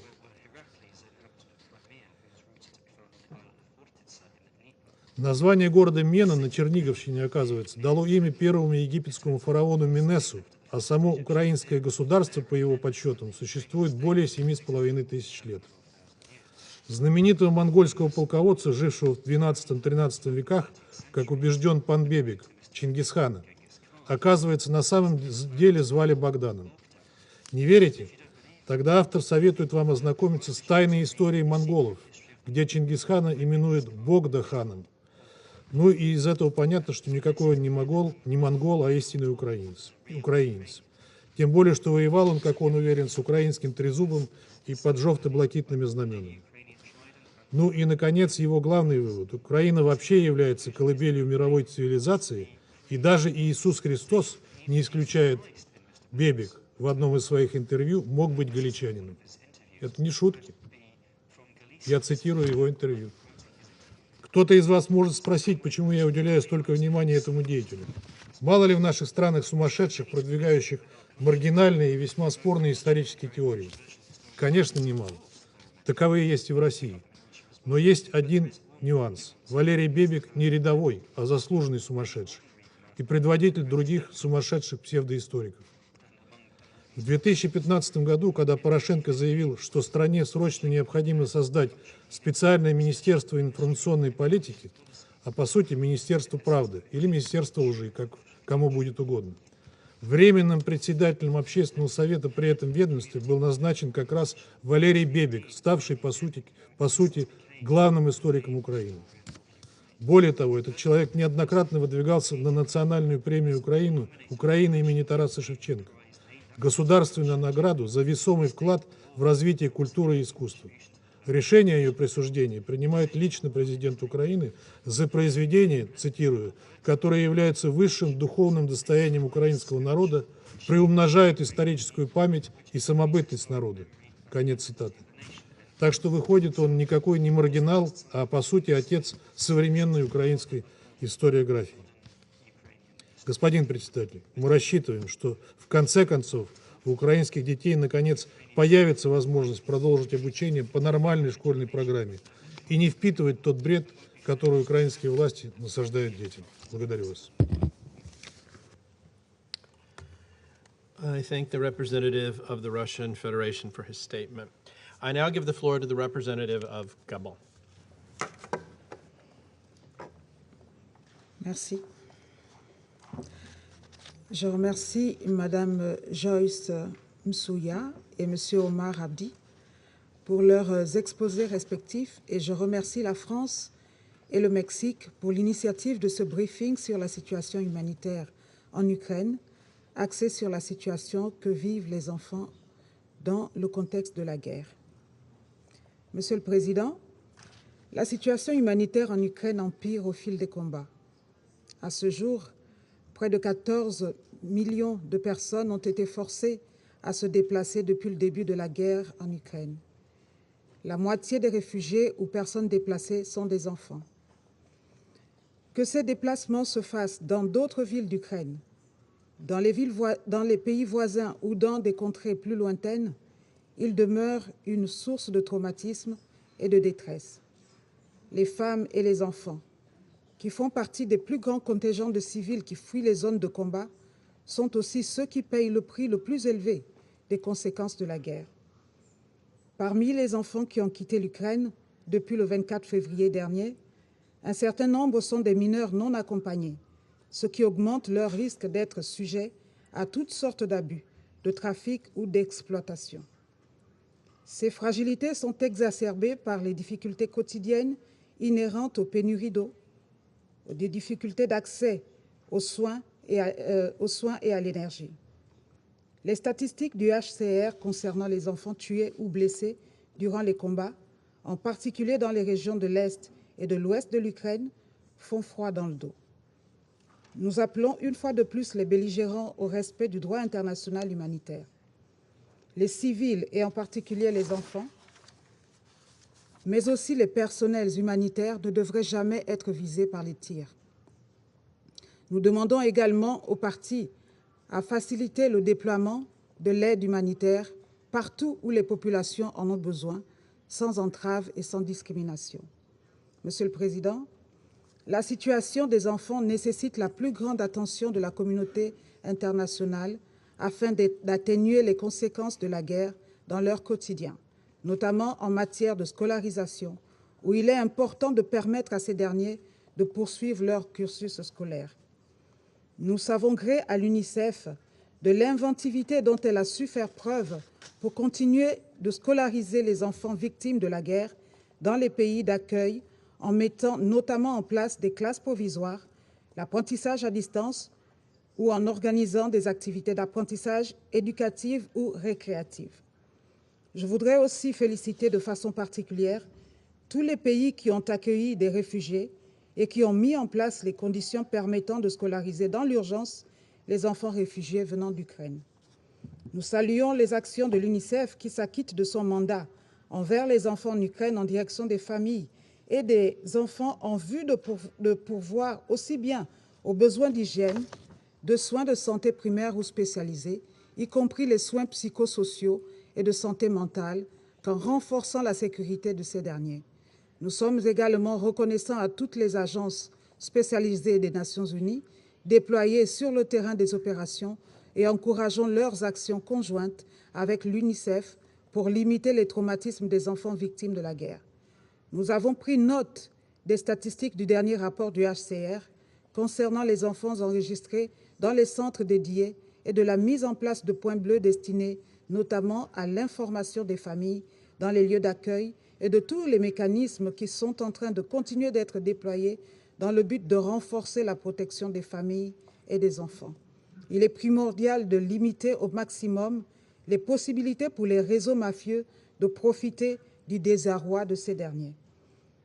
Monsieur le Président, à côté des actions de terrain qui visent à répondre à l'urgence humanitaire critique, les discussions doivent se poursuivre en parallèle en vue d'une résolution politique de la situation avec pour objectif de mettre fin à la guerre. C'est la plus grande action qui puisse être faite en faveur des enfants pour qui nous nous réunissons aujourd'hui. L'issue ne peut être trouvée que par le dialogue. C'est pourquoi mon pays appelle une fois de plus les parties à saisir toutes les opportunités pour renouer le dialogue. Nous appelons à un engagement ferme pour le retour de la paix et de la sécurité en Ukraine. Je vous remercie. I thank the representative of Gabon for her statement, and I now give the floor to the representative of India. Thank you, Mr. President. Let me begin by thanking the briefers from OCHA and UNICEF for their insights on the humanitarian situation in Ukraine, but particularly on the impact of the conflict on children and education. We have carefully noted the points made by them. Children constitute a third of humanity, the most important third, as they are our future. They are also the most vulnerable to suffering, particularly in situations of armed conflict, and therefore need additional protection and care. The conflict in Ukraine is no doubt severely impacting the 7.5 million children across Ukraine. While the protection of the rights of the child, including their access to education, is the primary responsibility of national government, the international community has the obligation to do its utmost to provide succor to children affected by this conflict. India is a signatory to the Convention on the Rights of the Child and appreciative of the ongoing efforts, including that of UNICEF, to alleviate the suffering of the children. We also support UNICEF efforts to scale up its operations. The conflict has also forced more than 5 million people to take shelter in the neighboring countries, and another 7.1 million are displaced within Ukraine. Out of these, women and children constitute the majority. We commend the efforts by the neighboring countries of Ukraine who have welcomed refugees from Ukraine, and especially for treating women and children with compassion and dignity.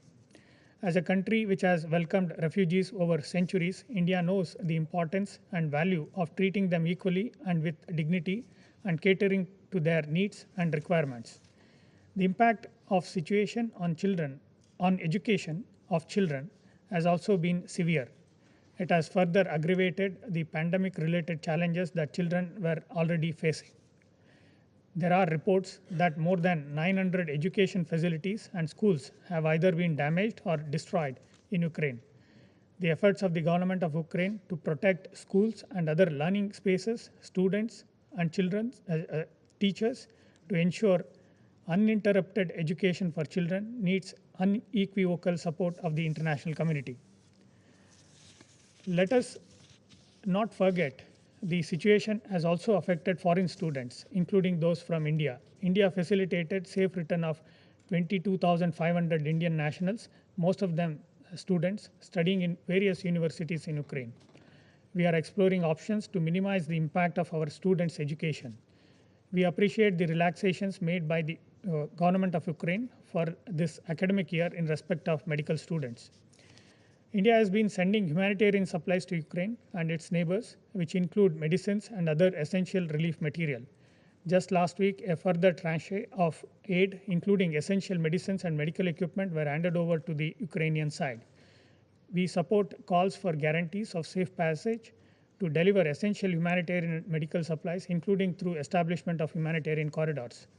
We hope the international community will continue to respond positively to the evolving humanitarian requirements.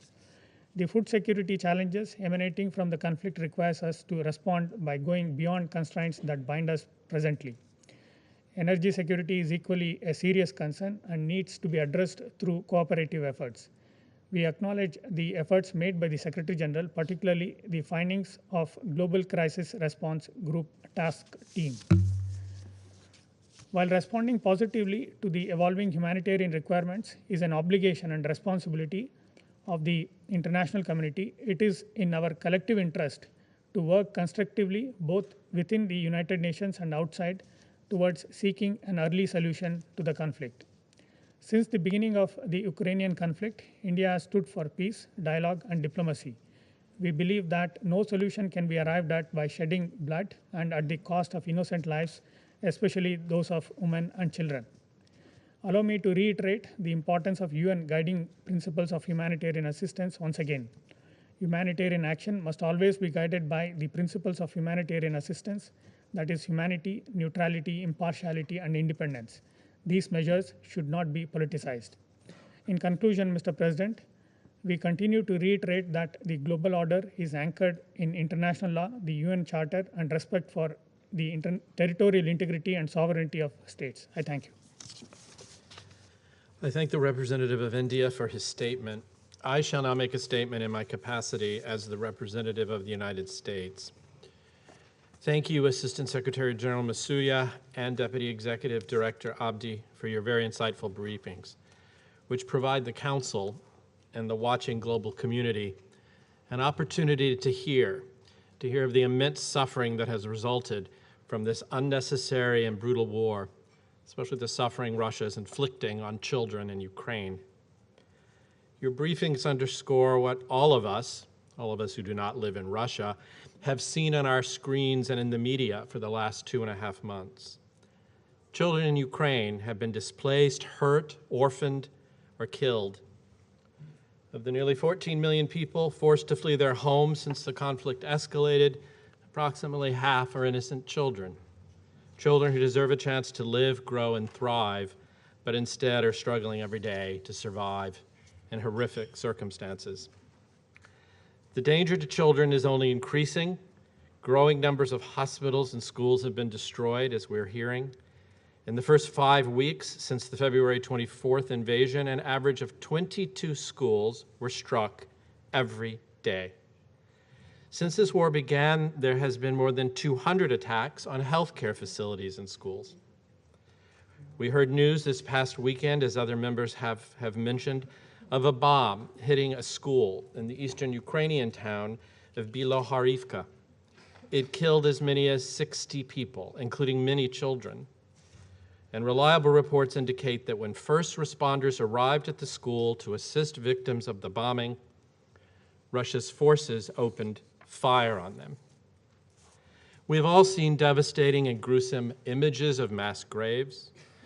There are reports of individuals executed en masse, bodies marked with unequivocal signs of torture, and now we are hearing more and more horrific accounts of sexual violence against women and girls, as well as boys and LGBTQ persons. The United States is particularly concerned about the situation in Kherson, where Russian forces have reportedly removed local officials and installed an illegitimate pro-Russian puppet administration. In recent days, these illegitimate proxies have increasingly indicated an intention to petition Russia to annex Kherson. Russia is clearly seeking to assimilate these regions into its orbit, and for the children of Kherson, this would have grave consequences. For example, schools would be forced to adopt the Russian curriculum with the goal of trying to erase all signs of Ukrainian adult identity or Ukrainian culture. In addition to fearing every waking day for their lives and safety, displacement poses particular risks for children. They become increasingly vulnerable to human trafficking and other forms of exploitation and abuse. This is even more acute for those children who are unaccompanied or have been separated from their parents or caregivers. Ukrainians have reportedly been deported to Russia and processed through so-called filtration camps, many of them children. Meanwhile, Russia's Commissioner for Children's Rights, Maria Lvova-Belova, has touted efforts to fast-track the adoption of children from Ukraine within Russia. Children are being exposed to extreme violence, fear, and anxiety.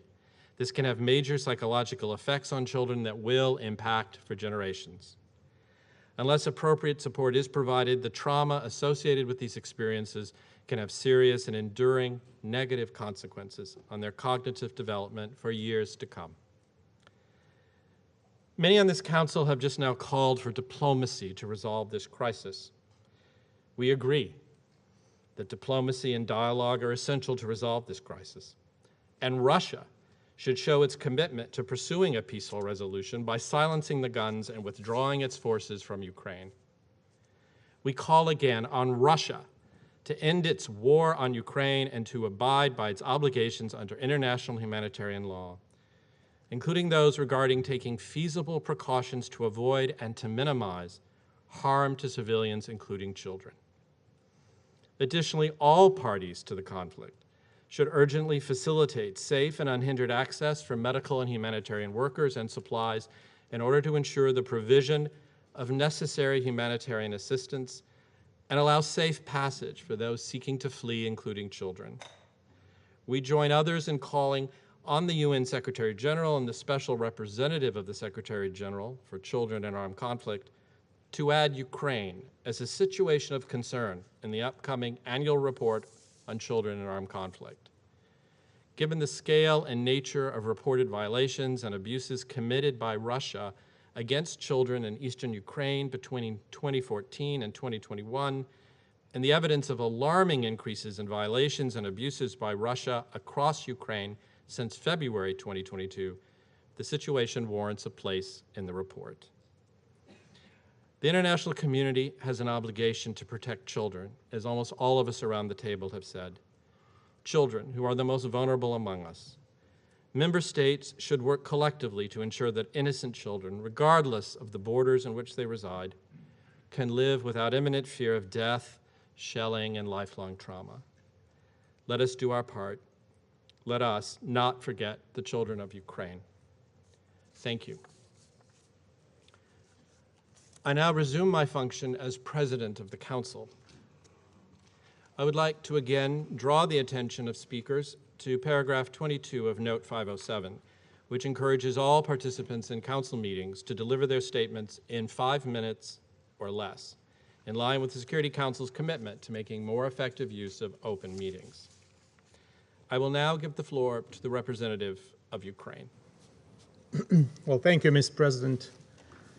Distinguished members of the Security Council, I also recognize the representatives of Putin's regime in the permanent seat of the Soviet Union. Perhaps as defendants in a future trial for war crimes and crimes against humanity, they should avail of this session as pretrial hearings. First of all, I would like to thank Assistant Secretary General Joyce Msuya and UNICEF Deputy Executive Director Omar Abdi for their briefings. Dear colleagues, admiration and pain, the sentiments of all those who are now watching Azovstal, Mariupol. Courageous defenders hold their positions under full blockade without any replenishments. Another day, another week, another month. Every day and night, the Russian occupiers try to break the resistance of the Ukrainians in Azovstal. Every day and night, they drop heavy aerial bombs. They shell the facilities with heavy artillery and multiple launch rocket systems. Assault groups of the Russian infantry are attacking non-stop. The defenders of Mariupol have already done the impossible. They stopped the overwhelming Russian troops for more than 3 months. Their contribution to the disruption of the Russian blitzkrieg plans can't be overestimated. Mariupol has paid a heavy price for this. The death toll among its residents over these months, about 20,000, is double the amount caused during the Second World War by German Nazis, who killed 10,000. That is the reason for the attackers to show no restraint in their attempts to finally crush the resistance. That is the reason why we are extremely concerned about the destiny of the defenders of Azovstal should they fall into the hands of the Russian troops. Even during the evacuation of civilians from Azovstal on the 7th of May, the Russian forces continued to shell the Ukrainian soldiers.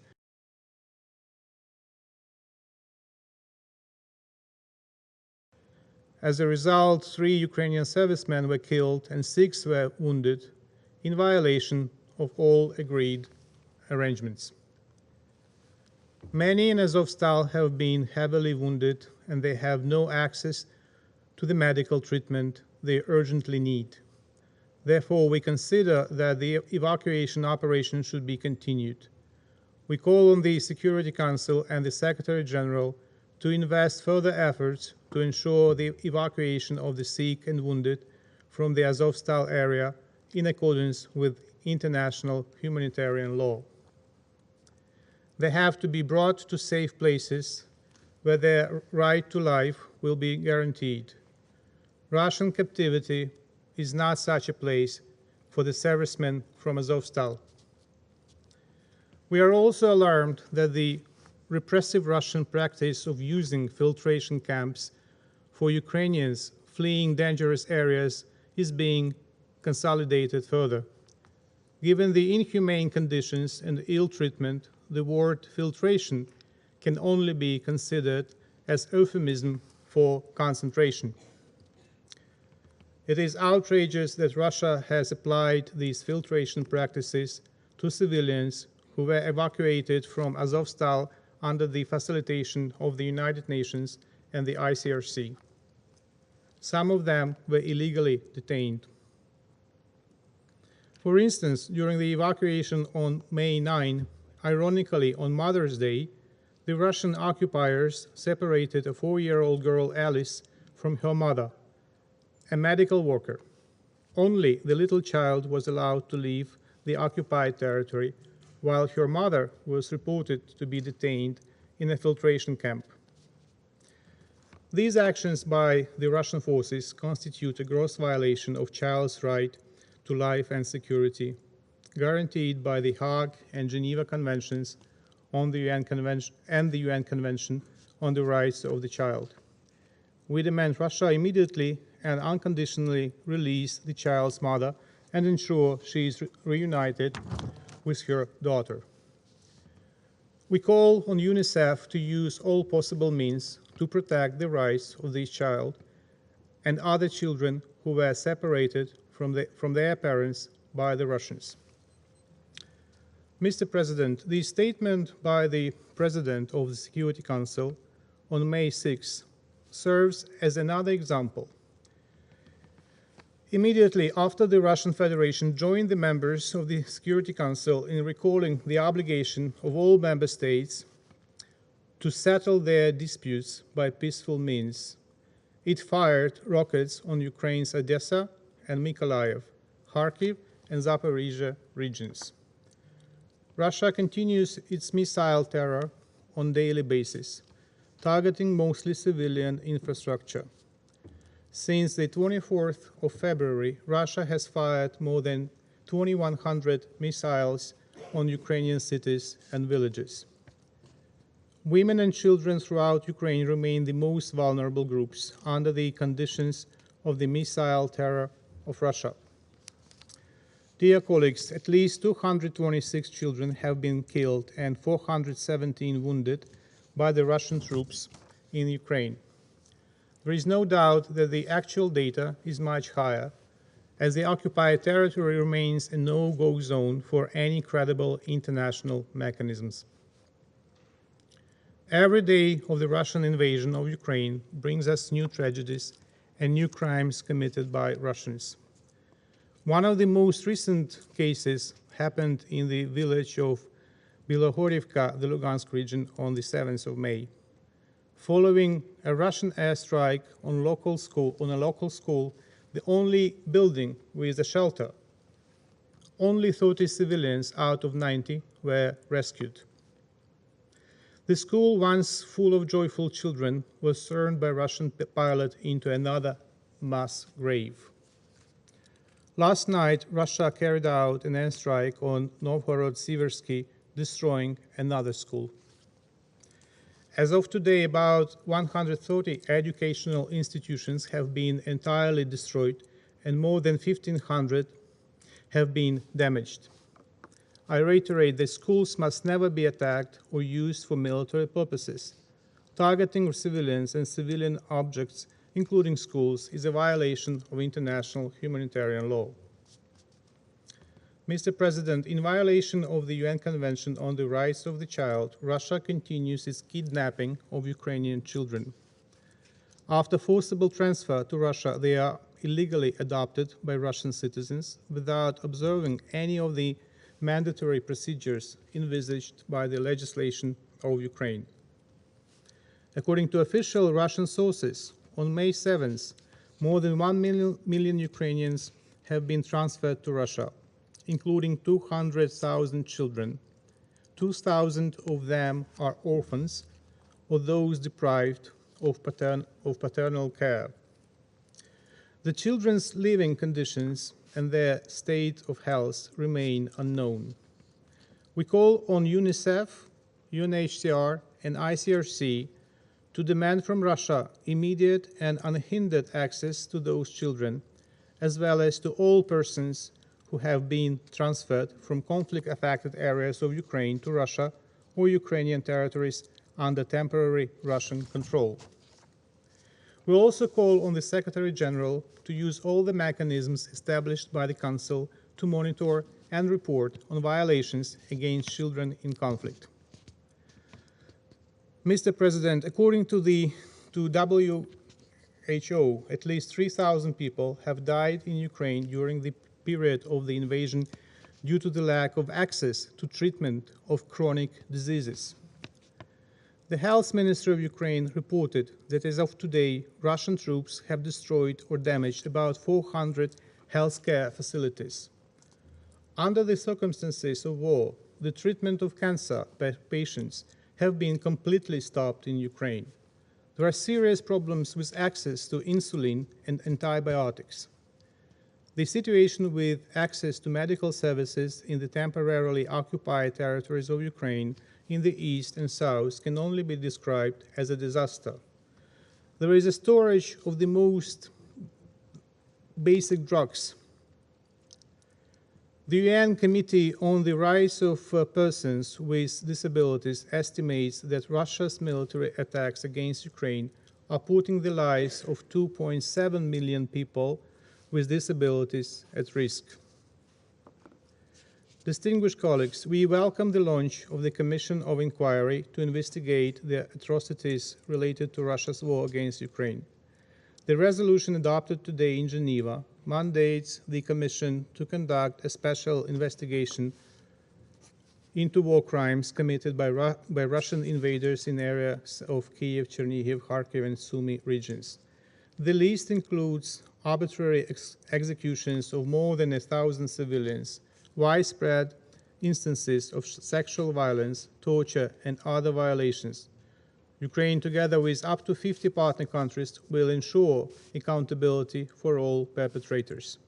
Mr. President, it is symbolic that one of the Russian rockets launched on May 7th destroyed the Museum of Ukrainian philosopher Grigory Skovoroda. In his doctrine, he promoted humanistic ideas. Indeed, the current Russia is too far from humanism. The recent saber-rattling celebration of the 9th of May served as another illustration. The entire world commemorates on the 8th of May the memory of victims and those who stopped the Nazism 77 years ago under the motto, "Never Again." Russia has made the day of the 9th of May a cornerstone of its ideology, which is a combination of a propaganda war, hatred towards neighbors, militarization, and utmost disregard for agreed rules, norms, and values. We are grateful to all member states that co-sponsored the joint statement on the occasion of the 77th anniversary of the World War in Europe, and thus demonstrated their resolute stance towards cynical attempts to appropriate and exploit the memory of the victory over Nazism and to use it for justifying this full-scale invasion of Ukraine.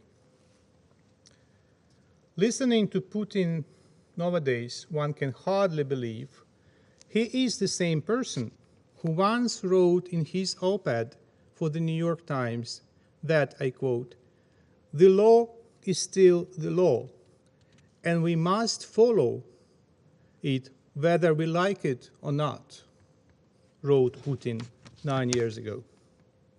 He also wrote, I quote, "Under current international law, force is permitted only in self-defense or by the decision of the Security Council. Anything," Putin wrote, "anything else is unacceptable under the UN Charter and would constitute an act of aggression," end of quote. Edition for September 11, 2013, under the title, "A Plea for Caution from Russia." 9 years ago, Russian diplomatic vocabulary still contained the word caution. And according to Putin's op-ed, Russia's current actions against Ukraine should be considered as act of aggression. Because nobody attacked Russia, because no single decision has been adopted by the Security Council to sanction Russian actions in Ukraine. If it was not so tragic, it could have been funnier and much deeper fake than deep fake Putin videos on Trevor Snow's Daily Show. In fact, they are much closer to reality than Putin's envoy speaking here. Not long after Putin's hypercritical op-ed about supremacy of international law, in March 2014, the late Putin's envoy Churkin at least made an effort to keep up appearances in this council, trying to find at least some justification to Russian invasion of Ukraine. Today's standards of Russian diplomacy have gone through the floor, and all masks off. Russia is the only beneficiary of the Council's inactions on the issue of its war against Ukraine. At the same time, I doubt that it is the interest of 14 Security Council members to tolerate the Russian strategy of undermining the Council's credibility. I urge the Security Council to demonstrate resoluteness in safeguarding this organ and its mandate from the destructive Russian practices. And I do not apologize that I was not careful listening to the drivel by the Russian ambassador, but I need to break the news to the Russian delegation. Scientific evidence still suggests that all modern humans are descendant from African population of Homo sapiens that spread out of Africa about 60,000 years ago, and I'm proud to be one of them. I thank you. I thank the representative of Ukraine for his statement. I now give the floor to the representative of Estonia. Thank you, Mr. President. I am speaking on behalf of the Baltic countries, Latvia, Lithuania, and my own country, Estonia.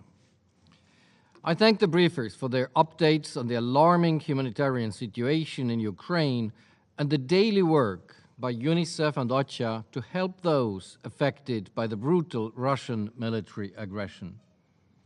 We cannot consider this dire situation without making clear who, by choice, started this war and who can end it: the Russian Federation, which must put an end to its aggression and the suffering of children in Ukraine. The Russian aggression has been accompanied by killing, torture, and terror aimed at civilians, while demonizing and dehumanizing them in the Russian war propaganda. Make no mistake, children have been and continue to be targets for Russia. За детей, for children, written on the side of a Russian missile that struck the Kramatorsk train station was a cynical but revealing expression of this. Children born in shelters during bombings, living through days of air raids and destruction, stepping on trains, leaving their homes and families behind. The UN has recorded 238 children killed and over 300 injured in Ukraine since 24th of February. As it admits, a clear underestimate. Hundreds of schools and educational institutions destroyed and damaged according to the UN, most recently in Bilohorivka, resulting in the death of over 60 people after a Russian bomb flattened the school. Children suffering in besieged cities such as Mariupol without access to humanitarian assistance. In less than 3 months, 14 million people, including 2/3 of Ukraine's children, have been forced to leave their homes. Ukraine's Human Rights Commissioner asserts that more than 121,000 children have been forcibly deported to Russia. The forced deportations, along with the Russian steps towards legislative changes to accelerate the adoption of children from Ukraine, in violation of the UN Convention on the Rights of the Child, need to be monitored by the UN and other relevant organizations. The Russian actions represent violations of international law amounting to war crimes and crimes against humanity, as well as grave violations against children in conflict. This includes killing and maiming, attacks against schools and hospitals, and sexual violence. Russia's crimes are recorded and it will be held accountable. We underline and support the role of the ICC and the UN Commission of Inquiry and the UN monitoring mission in this work. We call for the full implementation of the Security Council Resolution 1612, as well as further resolutions on children and armed conflict, including Resolution 2601 on the protection of education.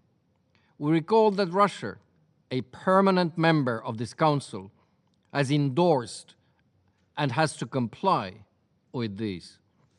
We underline the importance of the recording, monitoring, and reporting on violations against children in Ukraine to the Security Council, including the Secretary General's Special Representative on Children and Armed Conflict. We value the tireless work by UNICEF, other UN agencies, and civil society in Ukraine and beyond to protect children. We welcome the work of the UN and ICRC in coordinating the efforts to ensure the safe passage of civilians, including children, from Mariupol. Estonia, Latvia, and Lithuania will continue to support the work of these organizations and to provide financial and in-kind humanitarian assistance to Ukraine in the total amount of more than 46 million euros.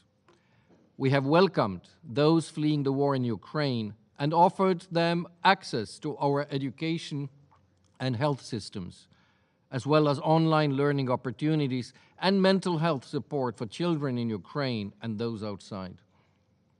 Mr. President, this Council has stood strong in calling for the protection of children in conflict.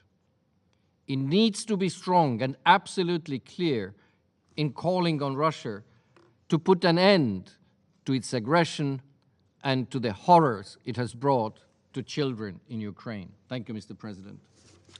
I thank the representative of Estonia for his statement. I now give the floor to the representative of Poland.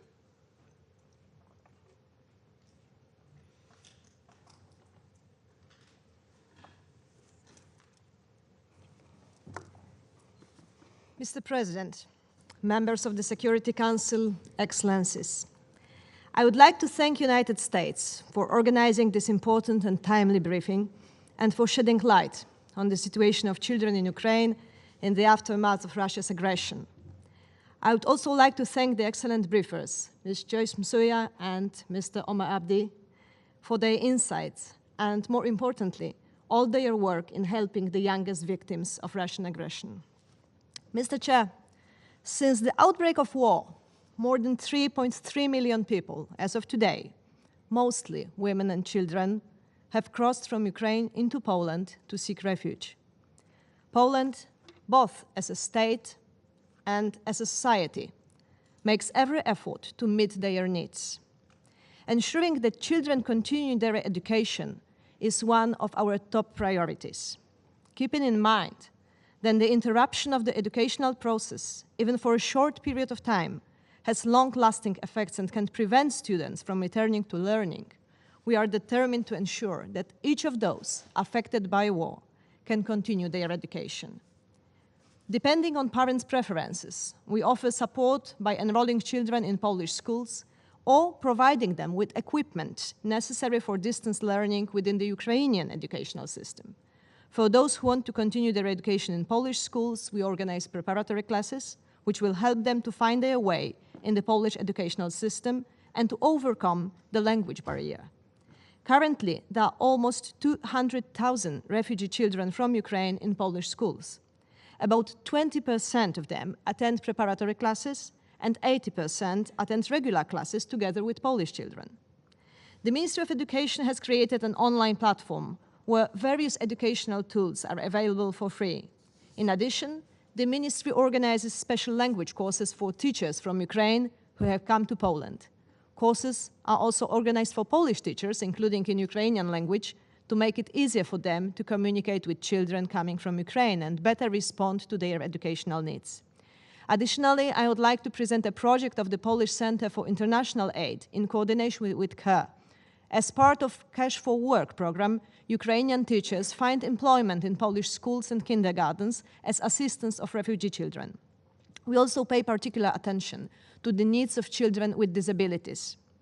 Children with special education needs, as well as their parents, can benefit from psychological and pedagogical assistance in Polish kindergartens and schools.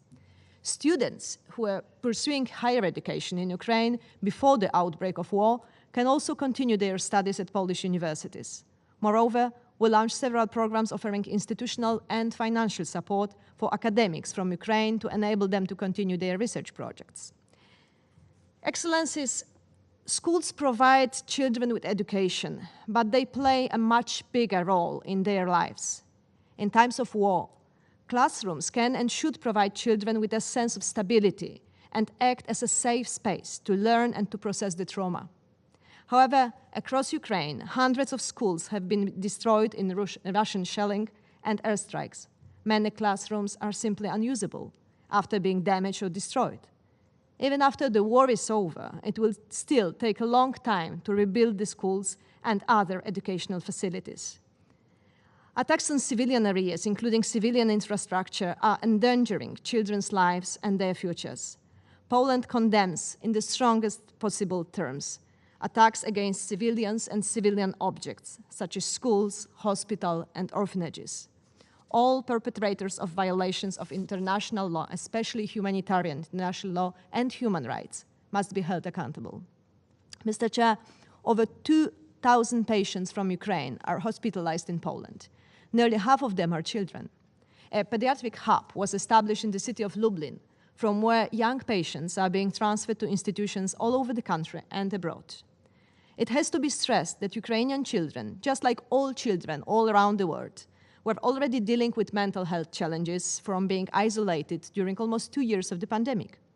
Now, having left the comforts of home, not to mention their family and friends who stayed in Ukraine to fight, any move towards pre-pandemic normalcy has been cruelly interrupted.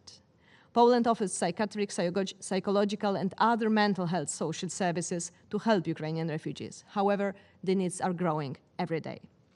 Mr. President, Poland is doing the best we can to help Ukrainian children in those troubled and terrifying times, offering them safety of our homes in Poland, among our families, and a kind of normal life with its duties and joys.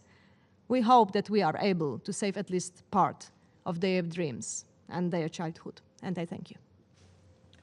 I thank the representative of Poland for her statement. And I will now give the floor to the representative of Slovakia.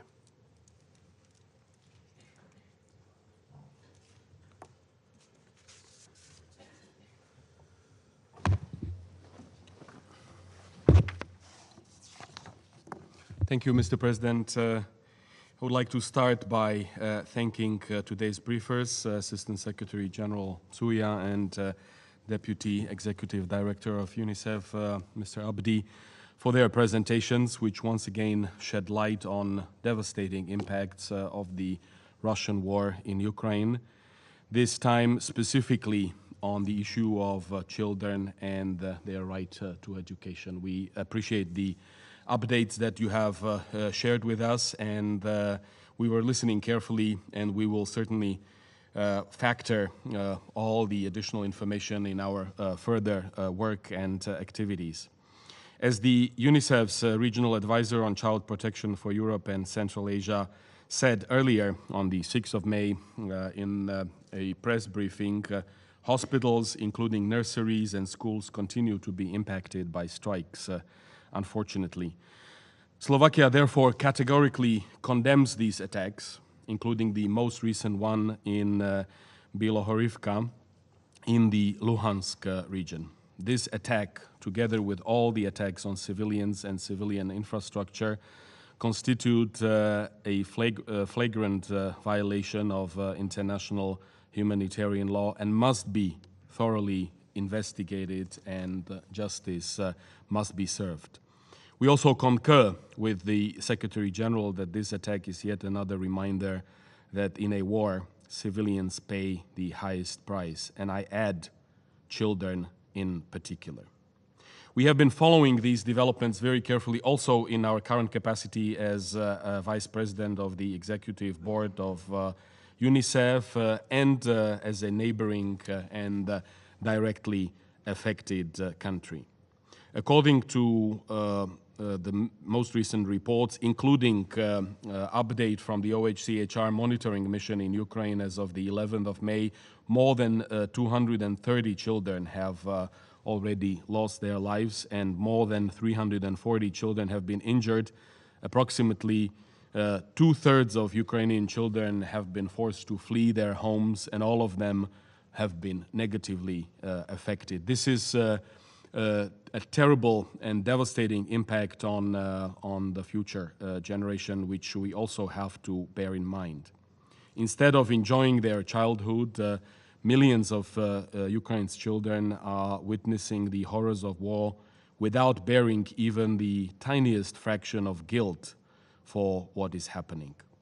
They are being separated from their families and friends, directly exposed to blaring sirens, bomb explosions, physical and unfortunately even sexual violence, causing them physical harm and enormous psychological traumas they will need months and years to cope with, if ever.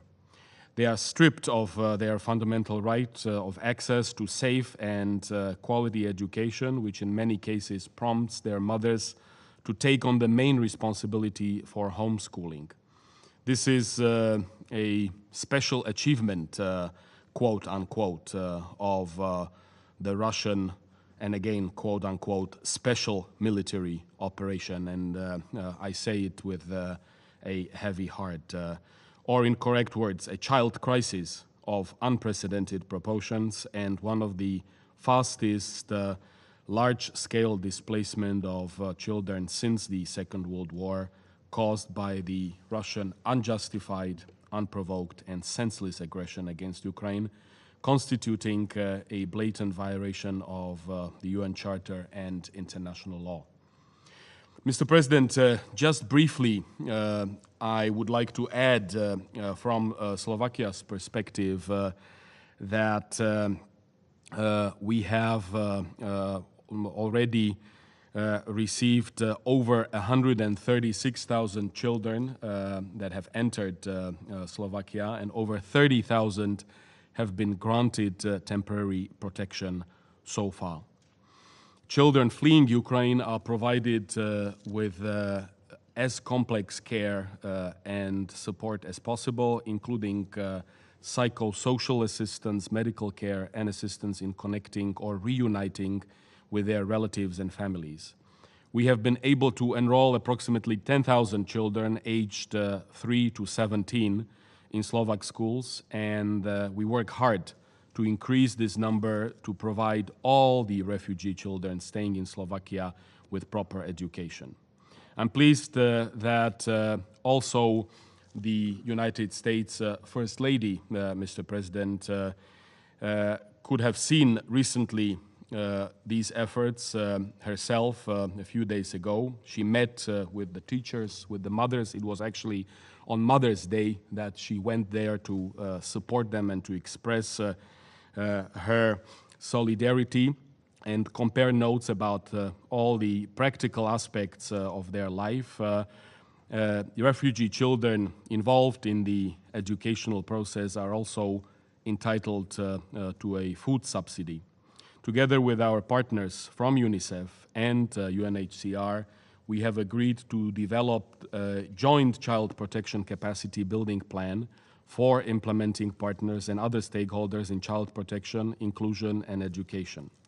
Slovakia continues to stand in solidarity with Ukraine, and as a close friend and good neighbor, we do and we will continue doing our utmost to help relieve suffering of the people.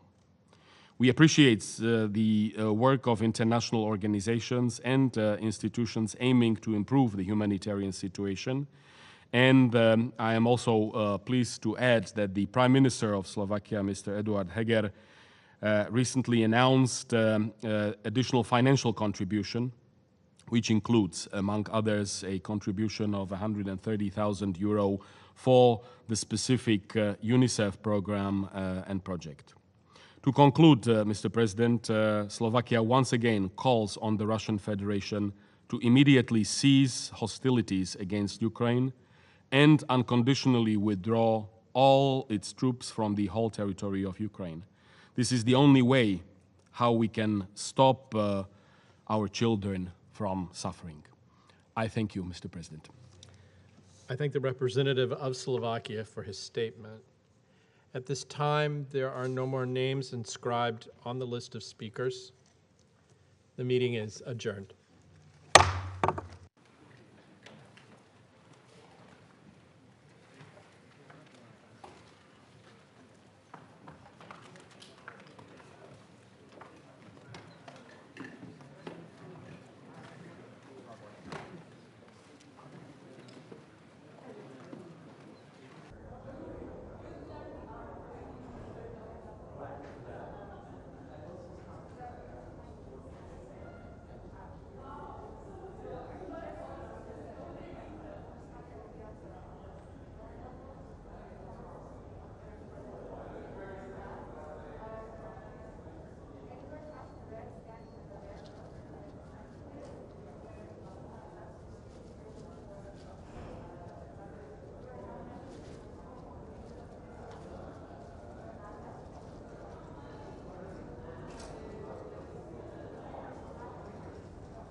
Vamos a ver.